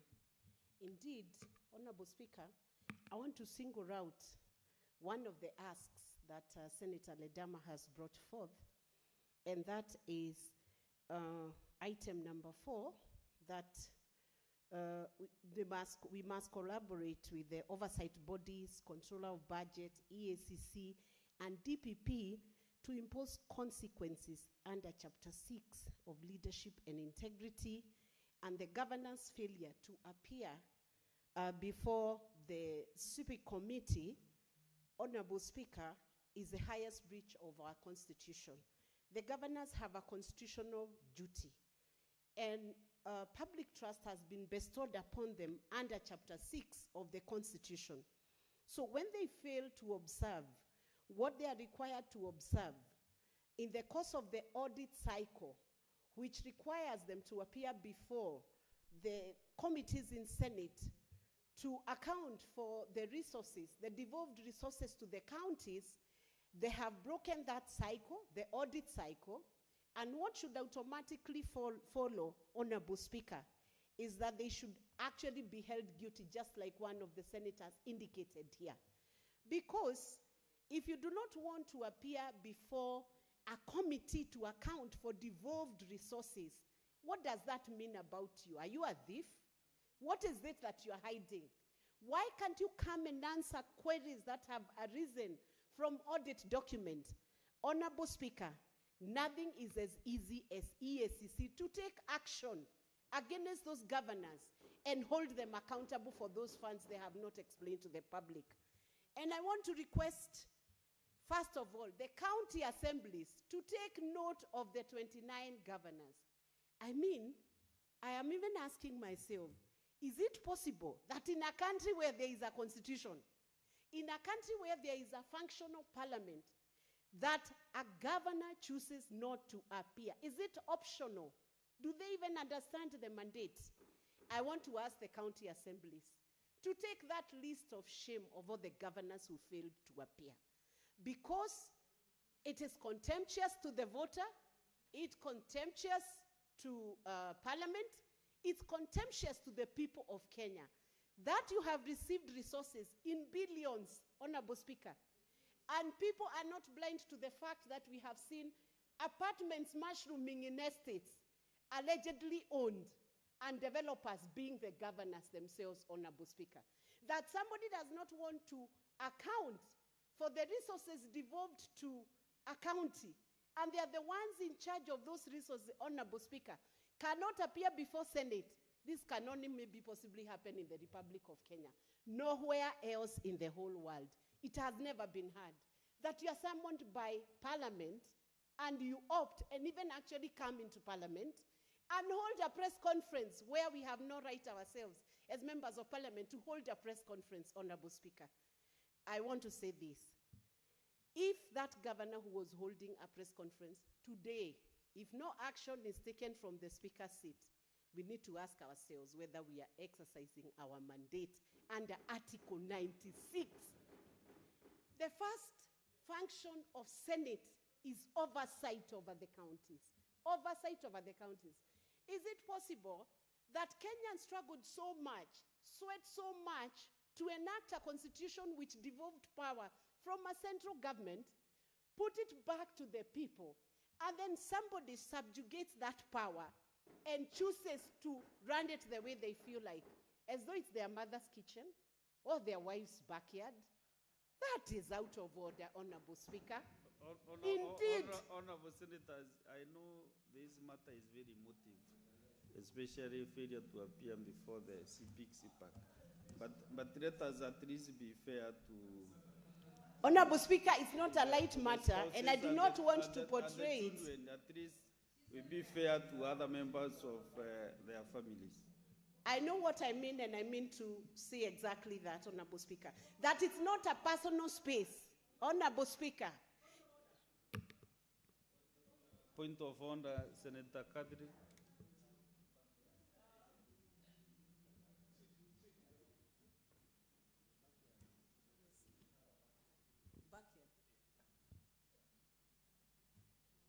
Give me the mic.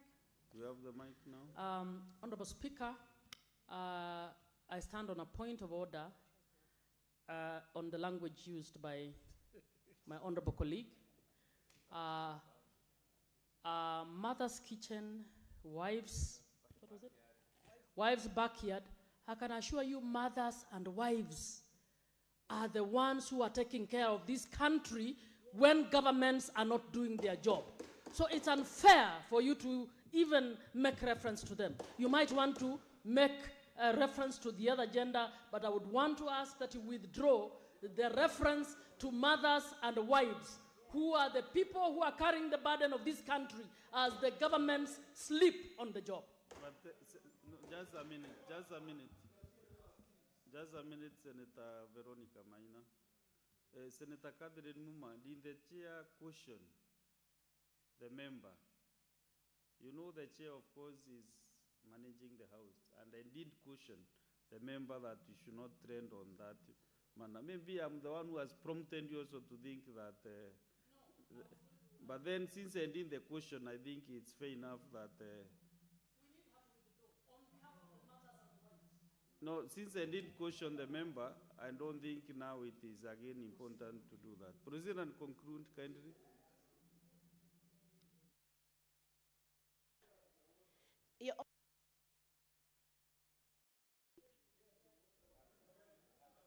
Honorable Speaker, you know I'm the chair of KEWOSA and a defender of women. And I'm a mother myself and a wife. The context within which I have said this is to mean that because mothers are so loving, that in their kitchen you will have a few liberties and you can get away with it, that they don't take it. The context is to mean it's not a personal space, but it goes beyond the personal space. However, if anybody feels as though they are offended, they must take cognizance of the fact that I'm a wife and a mother, and I know what I mean when I'm in my kitchen. I can allow you to have coffee when we were actually making tea. Those flexibilities are allowed within the domestic space. That allowance is not available when you are taking up a responsibility in public. You must read the Constitution. But in my house, I don't keep a constitution for the meals I do or some of the behaviors people do. There are some we even overlook. But to make my sister comfortable, the context is this. Maybe I should say the father's kitchen or the father's or the husband's backyard. But since we have few governors who are women, Honorable Speaker, it still goes back to the other gender. Honorable Speaker, what I mean to say is this. They are not showing as though they understand Chapter 6 of the Leadership and Integrity.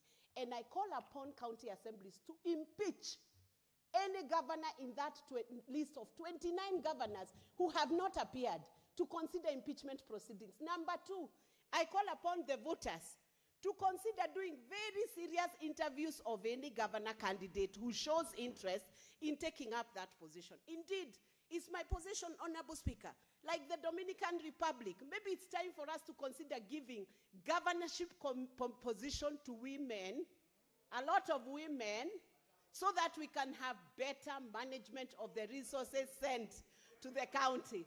Honorable Speaker, the reason why I say this is because there are too many factors that are being managed at the county, and we have seen counties which cannot even manage the resources to even sweep the city or unclog the drainage. Why have they failed to do that? Basic things that happen.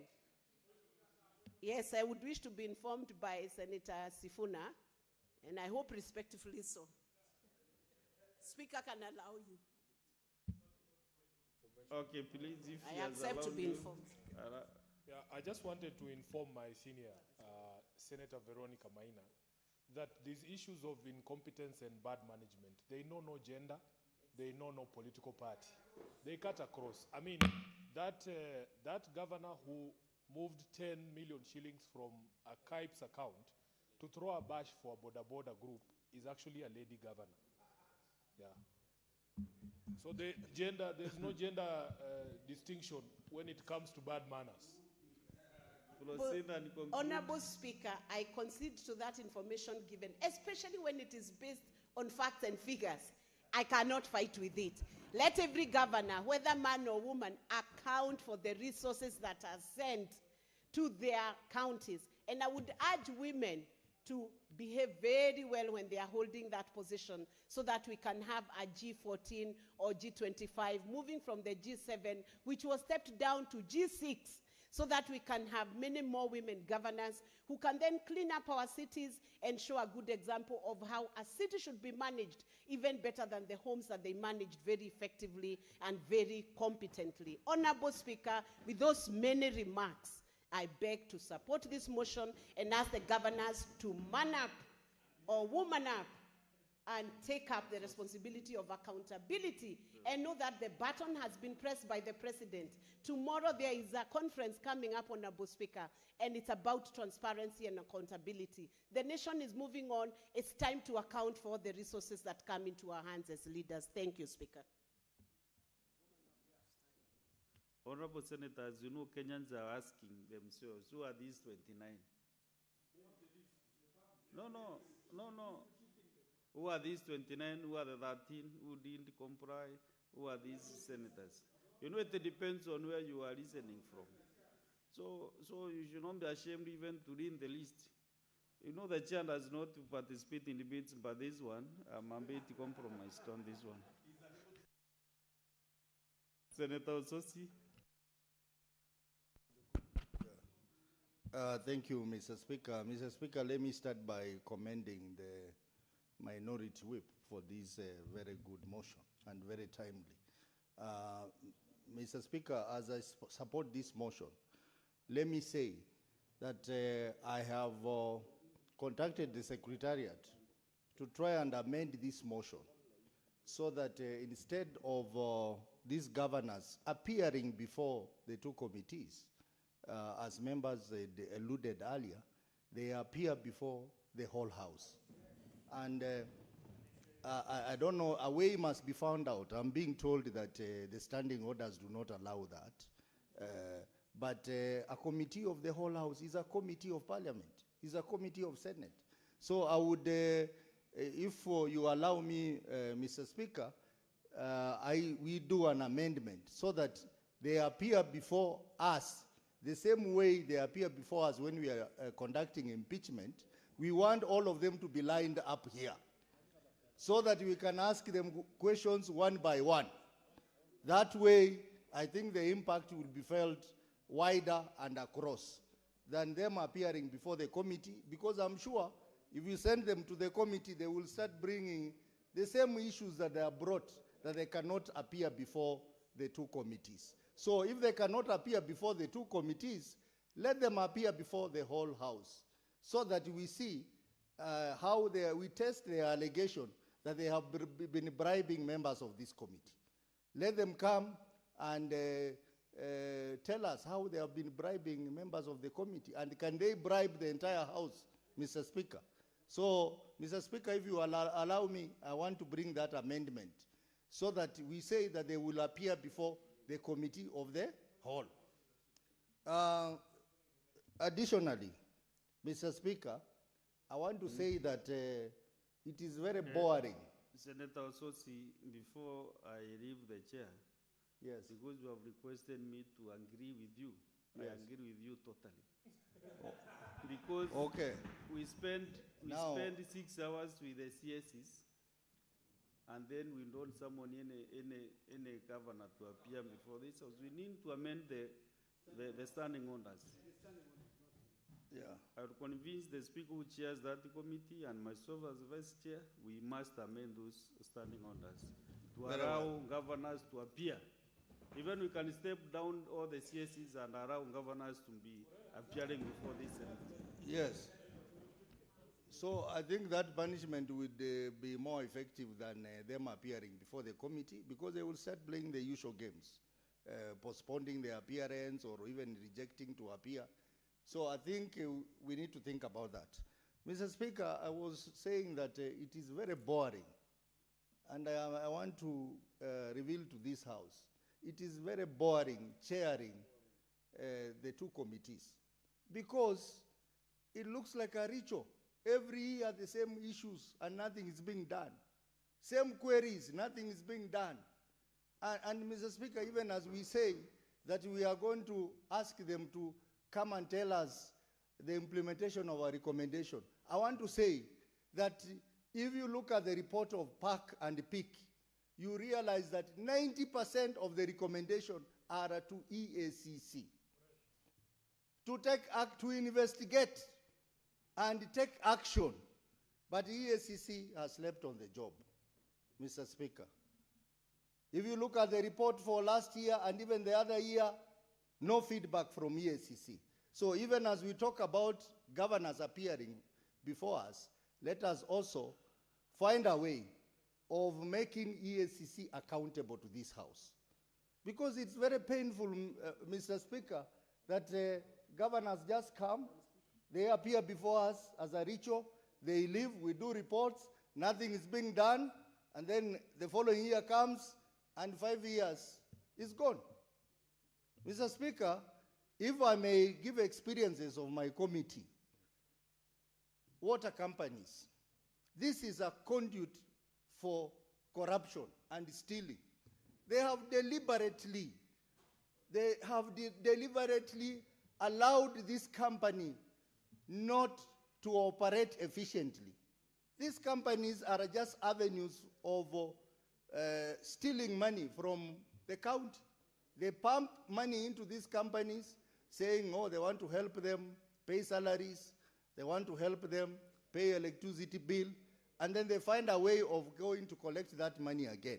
These companies sell water, and most of that water is not accounted for, Madam Speaker, because most of that water is non-revenue water, because there are a lot of companies selling water in our counties.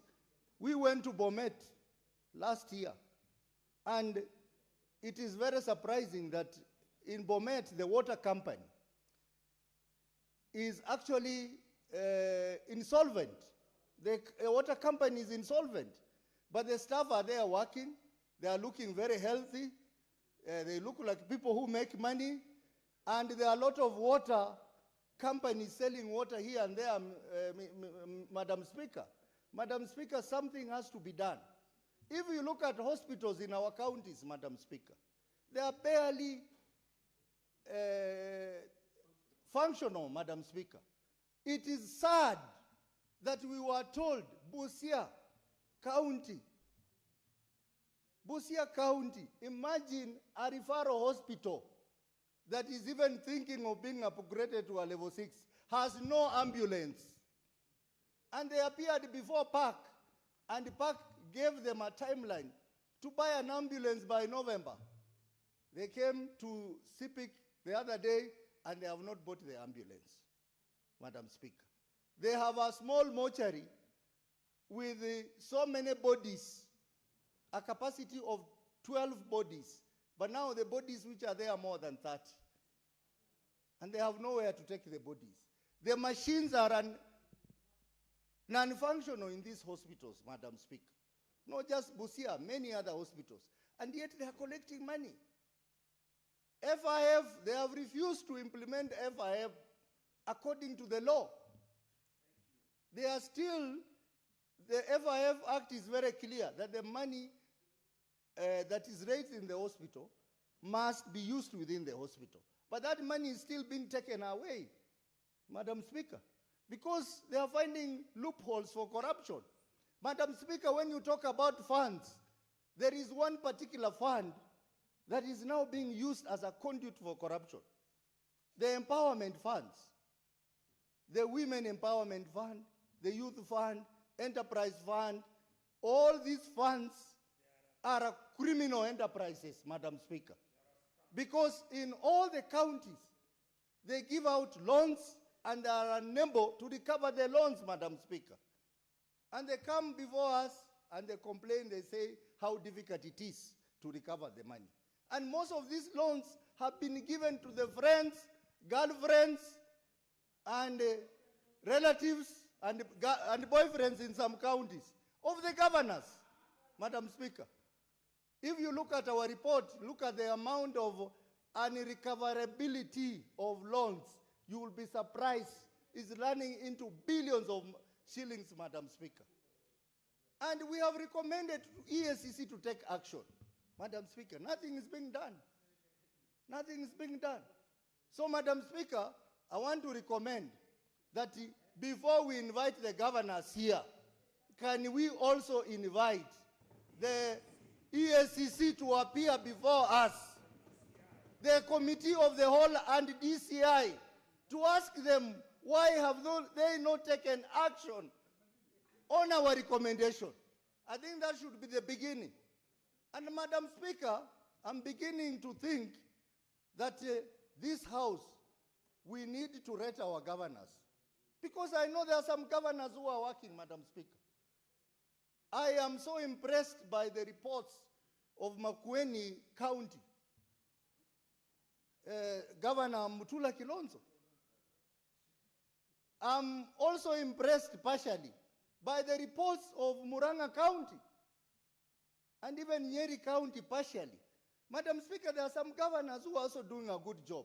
Let us have a way of rating these governors so that we don't leave this task to some funny guys outside there, where governors pay money and they are rated. You hear someone is the best governor. And when you go on the ground, there is nothing.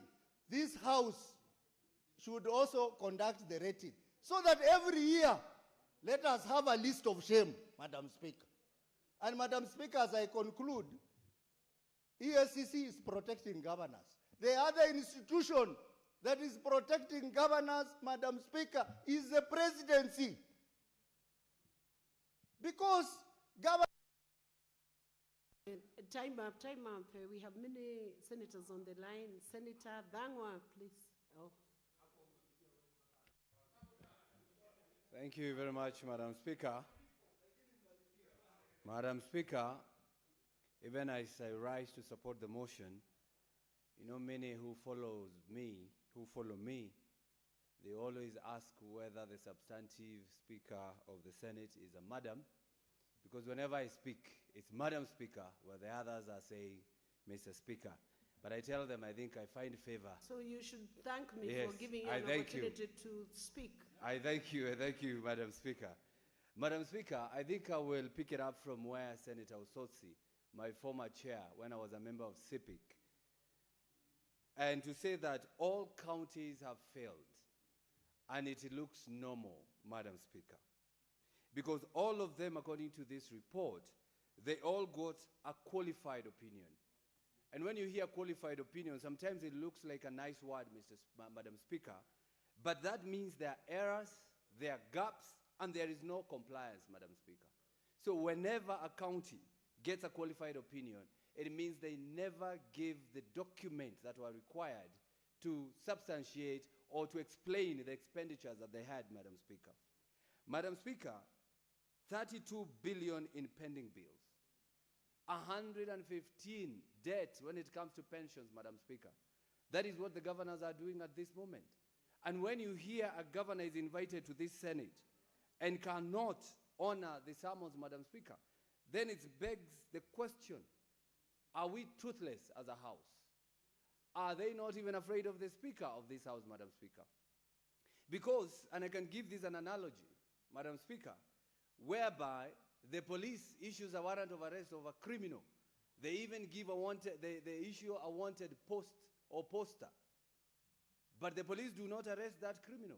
But in the evening, the same criminal goes to the IG or to the head of that police department and have tea in his police station and is not arrested, Madam Speaker. Madam Speaker, who is taking this House as does not understand what you're supposed to be doing here, Madam Speaker. Madam Speaker, today, the governor of Samburu, yesterday was the governor of Nairobi. They come to this Senate and they hold a press conference, Madam Speaker, and say, you see, we are here. We presented ourselves. The Senate did not do anything. So they should stop telling us that we are running away. But Madam Speaker, when the Senate has come to you to tell you now, come in, we are here, then you run away.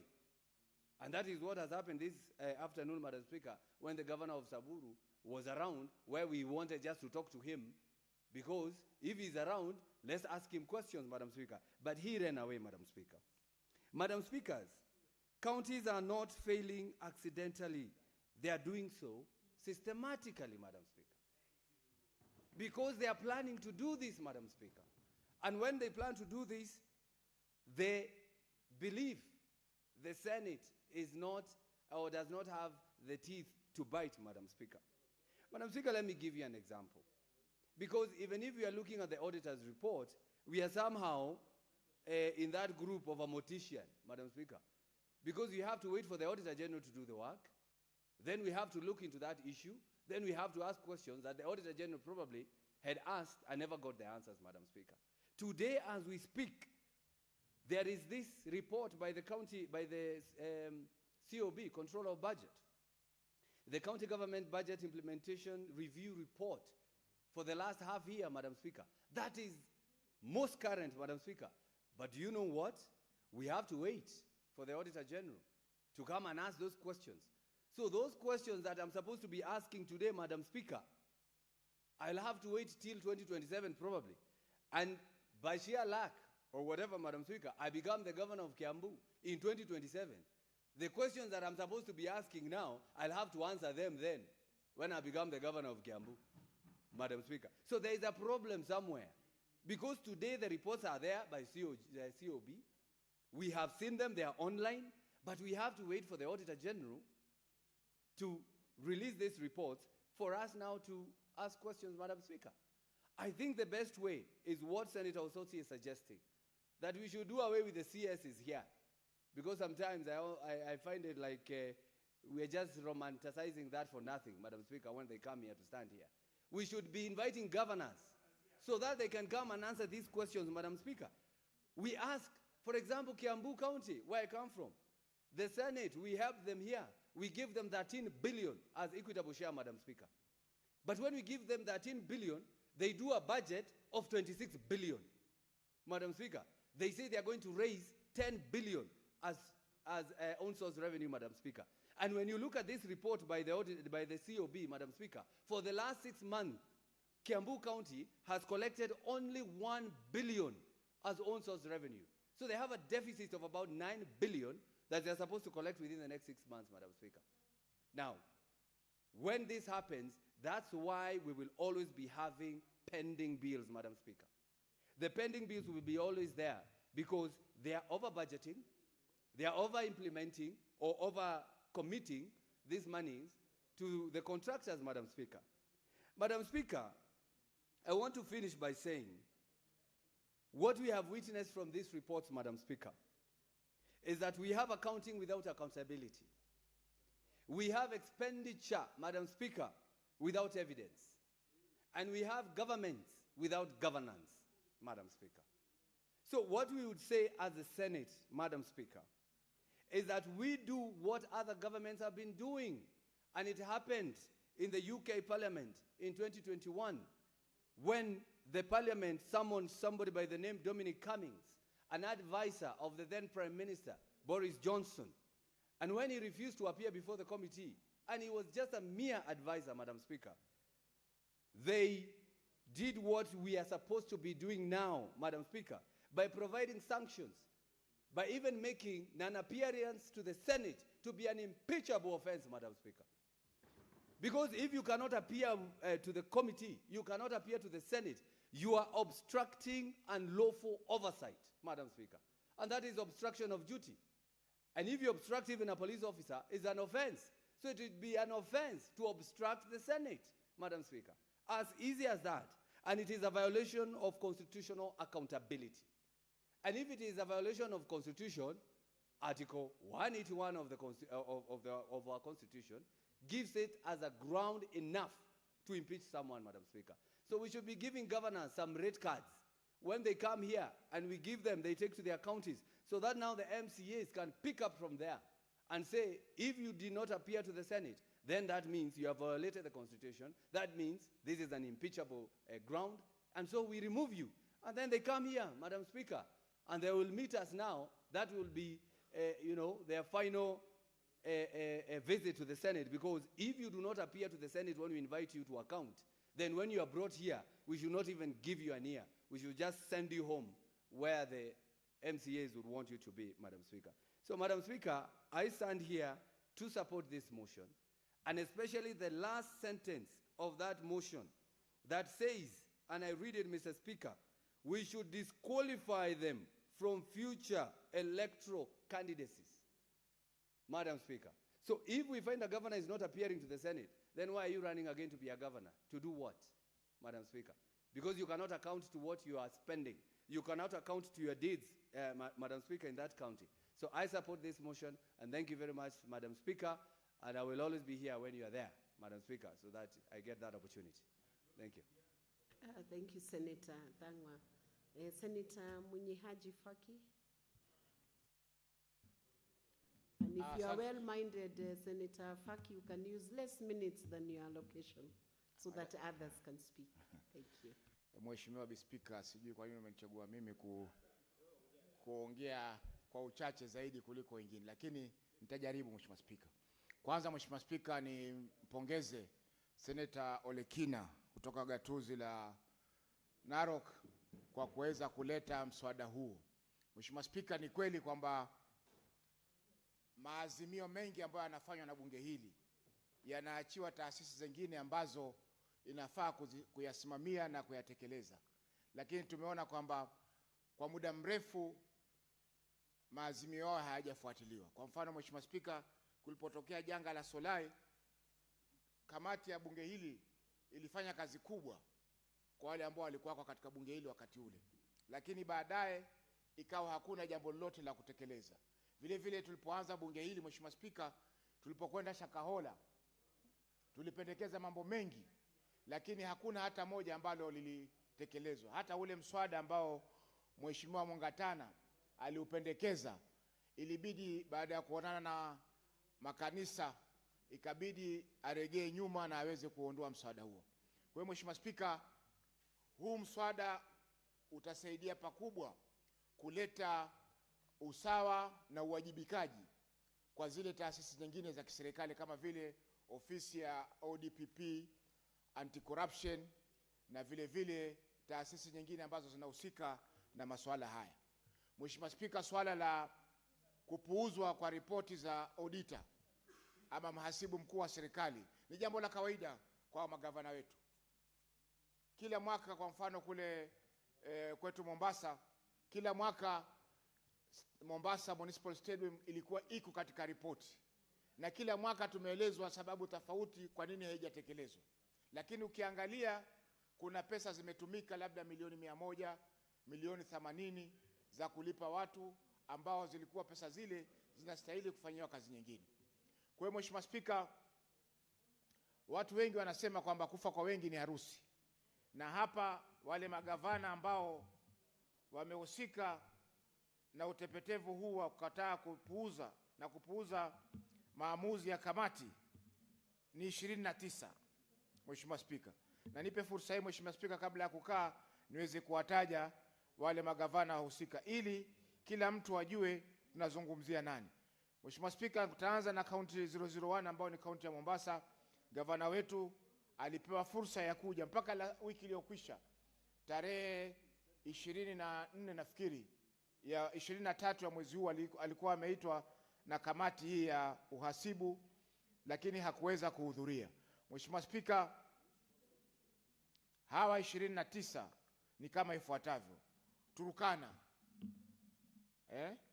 Turukana, gatuzi la Turukana, Tana River, Makueni. Na Mheshimiwa Spika, Makueni tunasikitika sana kwamba Mheshimiwa ama Gavana Mutula Kilonzo Junior alikuwako ni senator kwa mihula miwili na alikaa hapa kama kiranja wa wachache katika bunge hilo kwa muda mrefu. Kwa hiyo ni masikitiko Mheshimiwa Spika kwamba amevaa joho jingine na anapuuza maamuzi ya bunge hili. Tharaka Nithi, Nandi, Siaya, Muranga pia Mheshimiwa Spika, Mheshimiwa Irungu Kang'ata alikuwa pia anakaa pale anapokaa Mheshimiwa Wakoli. Alikuwa pia ni kiranja wa wengi katika bunge la Senate lilokwisha. Mheshimiwa Spika, Seneta Nakuru alikuwa naibu wa kiongozi wa wengi pia katika bunge lililokwisha. Mheshimiwa Spika, Seneta Samburu, Marsabit, Nairobi, kiti cha Gavana Sakaja ni kile ambacho kiko karibu na anachokaa Mheshimiwa Alan Chesang. Mheshimiwa Homa Bay, huyu pia alikuwa ni mwenyekiti katika ile National Assembly, bunge la kitaifa, alikuwa mwenyekiti wa kamati ya fedha kwa hata fulani. Mheshimiwa Spika, Wajir County ndiye mwenyewe kabisa, yule ndio kubwa kabisa wale ambao wanapuuza maamuzi ya bunge hili. Migori, Mheshimiwa Spika, Senator Ochilo Wayako alikuwa anakaa pale Mheshimiwa Spika, na yeye alikuwa anasema kwamba nguvu za fisi ni katika mafisi wengine. Kwa hivyo huu msemo huu nafikiri ameuchukua akaupeleka katika baraza la magavana kukataa kuja katika bunge hili. Mheshimiwa Spika, Baringo County, Lamu County, Mheshimiwa Spika, gavana wa Lamu ni wakili mwenye tajiriba kubwa, lakini nashangaa ameingia katika kundi ambalo ni la mafisi na wengineo. Mheshimiwa Spika, Uasin Gishu, Busia County, Isiolo ndio baba wa wote hao. Kirinyaga County, Mheshimiwa Spika. Huyu pia alikuwa ni mwenyekiti wa baraza la magavana. Kisii County, na Taita Taveta County. Mheshimiwa Spika, yote haya ni kwamba ni lazima ripoti za bunge hili zichukuliwe kwa umuhimu zaidi, na nimefurahi kwamba kiongozi wa wengi katika bunge hili ameuondoa ule mswada wa kugawanya pesa katika serikali hizi mbili, serikali ya ugatuzi na serikali kuu, japokuwa itawakwaza baadhi ya wale magavana ambao walikuja katika bunge hili na kuweza kutetea ripoti zao. Lakini Mheshimiwa Spika, saa nyingine watu wanasema kata pua uunge wajihi. Saa nyingine inaweza kuambiwa na daktari kwamba tusipokata hichi kidole mguu mzima tutaukata. Kwa hivyo sasa sisi tutakata kidole tuokoe mguu. Twazuia hii mswada wa fedha, Mheshimiwa Spika, ili kuhakikisha kwamba magavana hawa wanawajibika. Na katika uwajibikaji si jambo la kupendelea, ama ni jambo ambalo wanatufanyia sisi kama tunaweza kusema ni mzaha ama ni favor, kwamba wanafanyia bunge hili kwamba mimi nikienda pale nitakwenda. Hii ni katiba, Mheshimiwa Spika, na ugatuzi tutaujenga iwapo tutaweza kuhakikisha kwamba wanawajibika. Mwisho kabisa, Mheshimiwa Spika, nakubaliana na Senator Aaron Cheriot alipozungumza kwamba uwajibikaji wa magavana wa pili wa muhula wa pili, yani kutoka mwaka 2017 mpaka 22, Mheshimiwa Spika, ulikuwa ni wa hali ya juu, kwa sababu wakati ule tulikuwa tunaangalia ripoti za miaka mitano ya kwanza, lakini sasa tunaangalia ripoti za mwaka ule ambao umekamilika. Kwa mfano sasa, Mheshimiwa Spika, kamati hizi mbili zitakuwa na wakati mzuri wa kuangalia ripoti za mwaka 2025-26 ili tuweze kuwa sawa kabisa, ambapo tukisema kwamba bunge la kitaifa lilete ripoti zake pia ziweko sawa, ziwe sambamba na za bunge hili, itakuwa ni bora, kwa sababu pesa nyingi zitaweza kuletwa katika ugatuzi. Kwa sasa tunatumia hesabu za mwaka 2021-22 ili kugawanya pesa kwa kaunti zetu, lakini ikiwa bunge la kitaifa litakuwa sambamba na kuangalia ripoti za mwaka 2024 na 25 kama alivyofanya bunge hili, Mheshimiwa Spika, itasaidia pakubwa kupeleka rasilimali zaidi katika bunge letu. Kwa hiyo Mheshimiwa Spika, naunga mkono mswada huu, na tungependa kwamba wale magavana ambao hawa 29 ambao tumewataja hapa, Mheshimiwa Spika, waje pale katika bunge zima hili, kama zile Jumatano za asubuhi ambazo tutadili na magavana, tutadili na mawaziri, Mheshimiwa Spika, wawe ni magavana wako pale, kwa sababu hizo ndio kazi ambazo tutakana kufanya wananchi wetu wapate huduma. Asante Mheshimiwa Spika. Thank you, Senator Faki. Senator Kisang. Thank you, Madam Speaker. Madam Speaker, I also want to take this opportunity. I support the motion to thank my leader, my brother, Senator Olekina, for bringing this motion. Because you remember yesterday, Madam Speaker, many members wanted to speak to the two reports, but we didn't have an opportunity because of the timelines. That's why it was important that today we have this motion to contribute so that we can ventilate. Madam Speaker, I agree that this 29 list of shame of governors be invited to come to the committee of the whole in this particular Senate, Madam Speaker. What I can note from the list of shame of 29, Madam Speaker, is it's unfortunate that majority of them either served in Senate or in National Assembly. Some of them were even cabinet secretaries, Madam Speaker. So these are people who had been put in positions of leadership. Some of them were members of National Assembly and Senate, and they are the ones who passed these particular laws, Madam Speaker, and they don't want to respect or even obey the laws, Madam Speaker. It's very unfortunate because people don't want to account. This particular Senate, Madam Speaker, as senators and as Senate, the relationship between Senate and senators and governors and county governments, Madam Speaker, our job is to ensure we do appropriation so that the resources can be sent to the counties. And then the next relationship that we have with them is oversight. They are working very, very well with us when we want to appropriate the resources. They are the implementers, but when it comes to the opportunity of doing oversight, they don't want to be accountable, Madam Speaker. You can have your cake and eat it, Madam Speaker. This is unfortunate. In fact, in the Committee of Civic and Board, CBAC, Madam Speaker, We have done so many rescheduling of meetings. Somebody says, I'm out of the country. Then you see them in the evening in the news. You wonder why this particular, you're out of the country, but you are in the news in the evening. Where are you? I mean, this is really lying. So that is why, Madam Speaker, they knew that we only have up to 31st of March of each year, Madam Speaker. So that's why they were trying to reschedule to avoid coming to Senate to answer to queries raised by the Auditor General, Madam Speaker. Madam Speaker, that is why as CIPIC and CIPAC, we said let us adopt the reports the way they are. And then from there, we pass them to ACC, to DCI, and then eventually they can meet the office of the ODPP and judiciary because they need to face the law. You cannot want to lead people and you don't want to be accountable to them, Madam Speaker. So, Madam Speaker, if you check those particular reports, you will be surprised. You can see a second-term governor, a report comes to the committee which is adverse. Adverse means basically there is nothing. There were no documents. Others is disclaimer. So it means there were no records completely, Madam Speaker. And this is somebody who is in the office. Auditor General's officers, they go there for initial meeting. They do management reports. They give them opportunity, but they don't. But by the time they are invited to come to Senate, some of them manufacture documents. Yeah, they manufacture documents and falsify to look like they have basically, they have complied. But all of them, if you check through them, Madam Speaker, you will be surprised.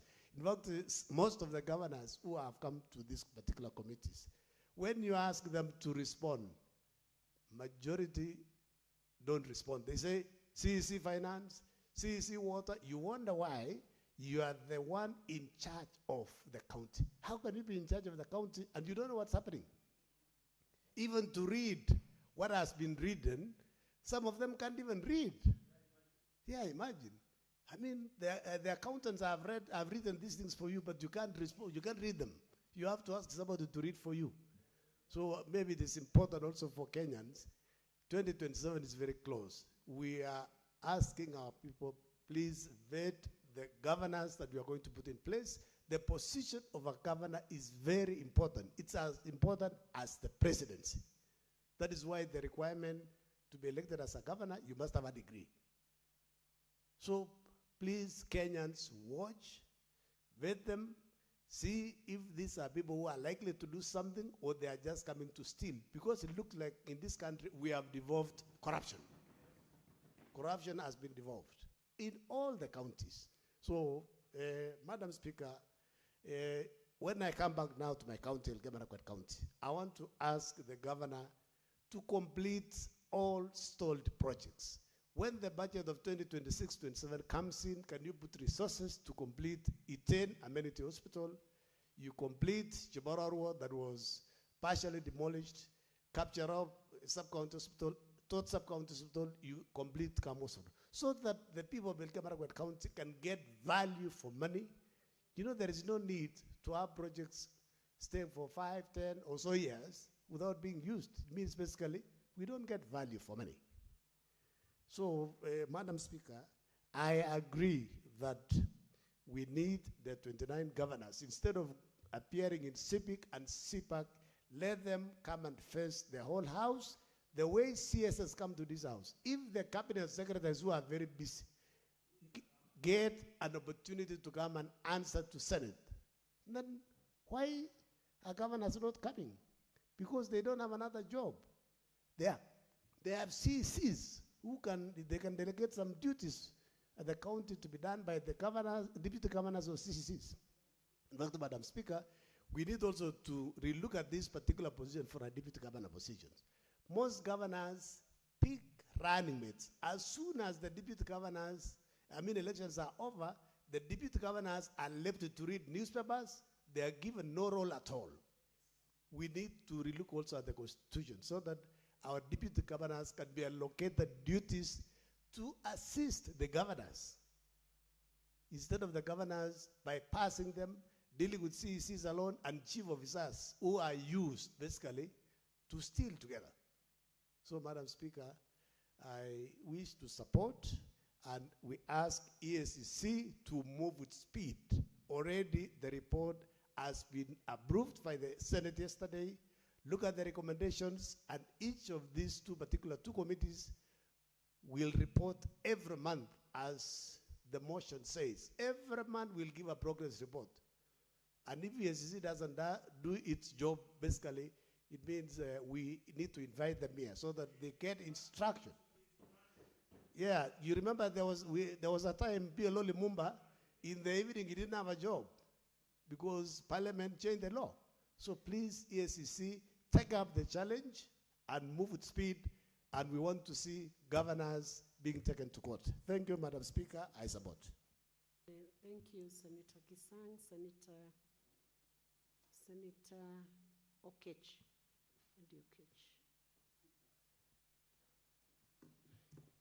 Mr. Speaker, I want to appreciate Senator Ledama because Madam Speaker, thank you so much for giving me this opportunity.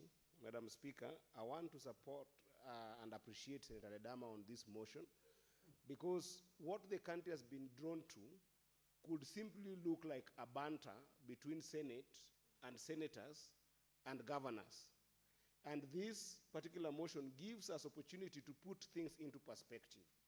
And even in the discussion today, Madam Speaker, there has been generalities trying to catch up here and there what is happening in the different counties. Madam Speaker, with this opportunity, I want to narrow down to Migori County, because Migori County, Madam Speaker, was supposed to appear before PAC on 18th of this month, aware that these reports had to be processed by 31st, which was yesterday, Madam Speaker, so that we could be able to meet the deadlines. My governor, the governor of Migori County, refused to attend that meeting with PAC. Now, because he refused to attend that meeting with PAC, Madam Speaker, we passed the report yesterday as is. And that is what I want to be able to draw attention of the country here today, so that the country can answer the question that the senators are struggling with, whether my governor should or should not have appeared before PAC with regards to answering to the audit queries that were raised here in the report of 2024, 2020, 25. Madam Speaker, the Auditor General says in the report of Migori County that there was 8.6 million in Migori County, a variance that was withdrawn from the county revenue fund, and it is reported in the financial statements without knowing what this money was used for. I'm asking Kenyans, should the governor of Migori County have appeared before the PAC committee to be able to clarify this or not? Madam Speaker, the Auditor General says in their report that in 2024-2025, Migori County used 72 million shillings to build early childhood development education classrooms, that the Auditor General, in the best opinion, is not convinced that these classrooms were built because there was no clarity in terms of their tendering. There was no clarity and evidence in terms of any advertisement and quotes done. There was no even any committee evaluations to the building of these classrooms for ECDs, costing Migori County 72 million. I am asking Kenyans, should the governor of Migori have appeared before the Senate to make this clear to the country? Madam Speaker, the Auditor General says it had a major finding that in the county revenue fund of Migori County, there was another 58 million that was withdrawn without any paperwork. That money, the auditor is not sure what it was done with. The Auditor General cannot even trace this money. I am asking the nation, was the governor of Migori County right to refuse to come to the PAC committee to be able to answer where this 58 million went to? Madam Speaker, in this report, and these are reports that have been put before this House because he did not come to answer, we passed a law, and the nation should understand we passed a law that says that all monies from level 4 and level 3 hospitals, sometimes also to level 5 hospitals, must be retained in those hospitals to be able to serve those hospitals, to give medicine, to give support in terms of payment to staffers of those categories, and any other supplies, even where food is needed, to people who are sick in our level 3, level 4, and level 5 hospitals. Auditor General says that despite us insisting through a law that was passed by both houses of parliament that you cannot remove money from hospitals which whatsoever, the Auditor General says Migori County removed 146 million from all our level 4 hospitals and level 3 hospitals without accounting what they used that money for. The Auditor General cannot be able to trace. I am asking the nation, is the governor of Migori County right to look at the committee of parliament called PIC and say, I am not going to come and answer to that question, that is my money? Madam Speaker, I'm going on with a report that is before you, Madam Speaker, that there was an expenditure, Madam Speaker, of 50 million in legal fees in Migori County. And even after spending that 50 million, there was a variation of 3.9 million on accrued legal fee. Something we have said without time, without numbers, a house, that you cannot be able to accrue that kind of money. So we have got almost 54 million paid to legal fee that the Auditor General cannot be able to confirm whether this happened or not in Migori County. I am asking the nation, is the governor of Migori County fair to look the park committee in the eye and write to them a letter that I will not come to answer to this question? Madam Speaker, if you look at the report again on 2024-2025, there is a place called Taraguiti. This is in Kuria County, Madam Speaker. There's a dispensary that there was supposed to be building of a new staff's house in this dispensary in Taraguiti, Madam Speaker. The governor of Bigori used 2.5 million that the auditor says that the money was budgeted for, the money was used, but the new staffers' rooms was not built. I'm asking the nation, is the governor right not to come to this house to answer these questions? Senator Eddie Okech, when we resume, you will have a balance of 3 minutes and 20 seconds. Honorable Senators, this motion will continue for debate and will be listed at the earliest instance, maybe tomorrow on priority basis. Honorable Senators, it's now 6:30 p.m. Time to adjourn the Senate. The Senate therefore stands adjourned until tomorrow, Thursday, 2nd April 2026 at 2:30 p.m. Thank you.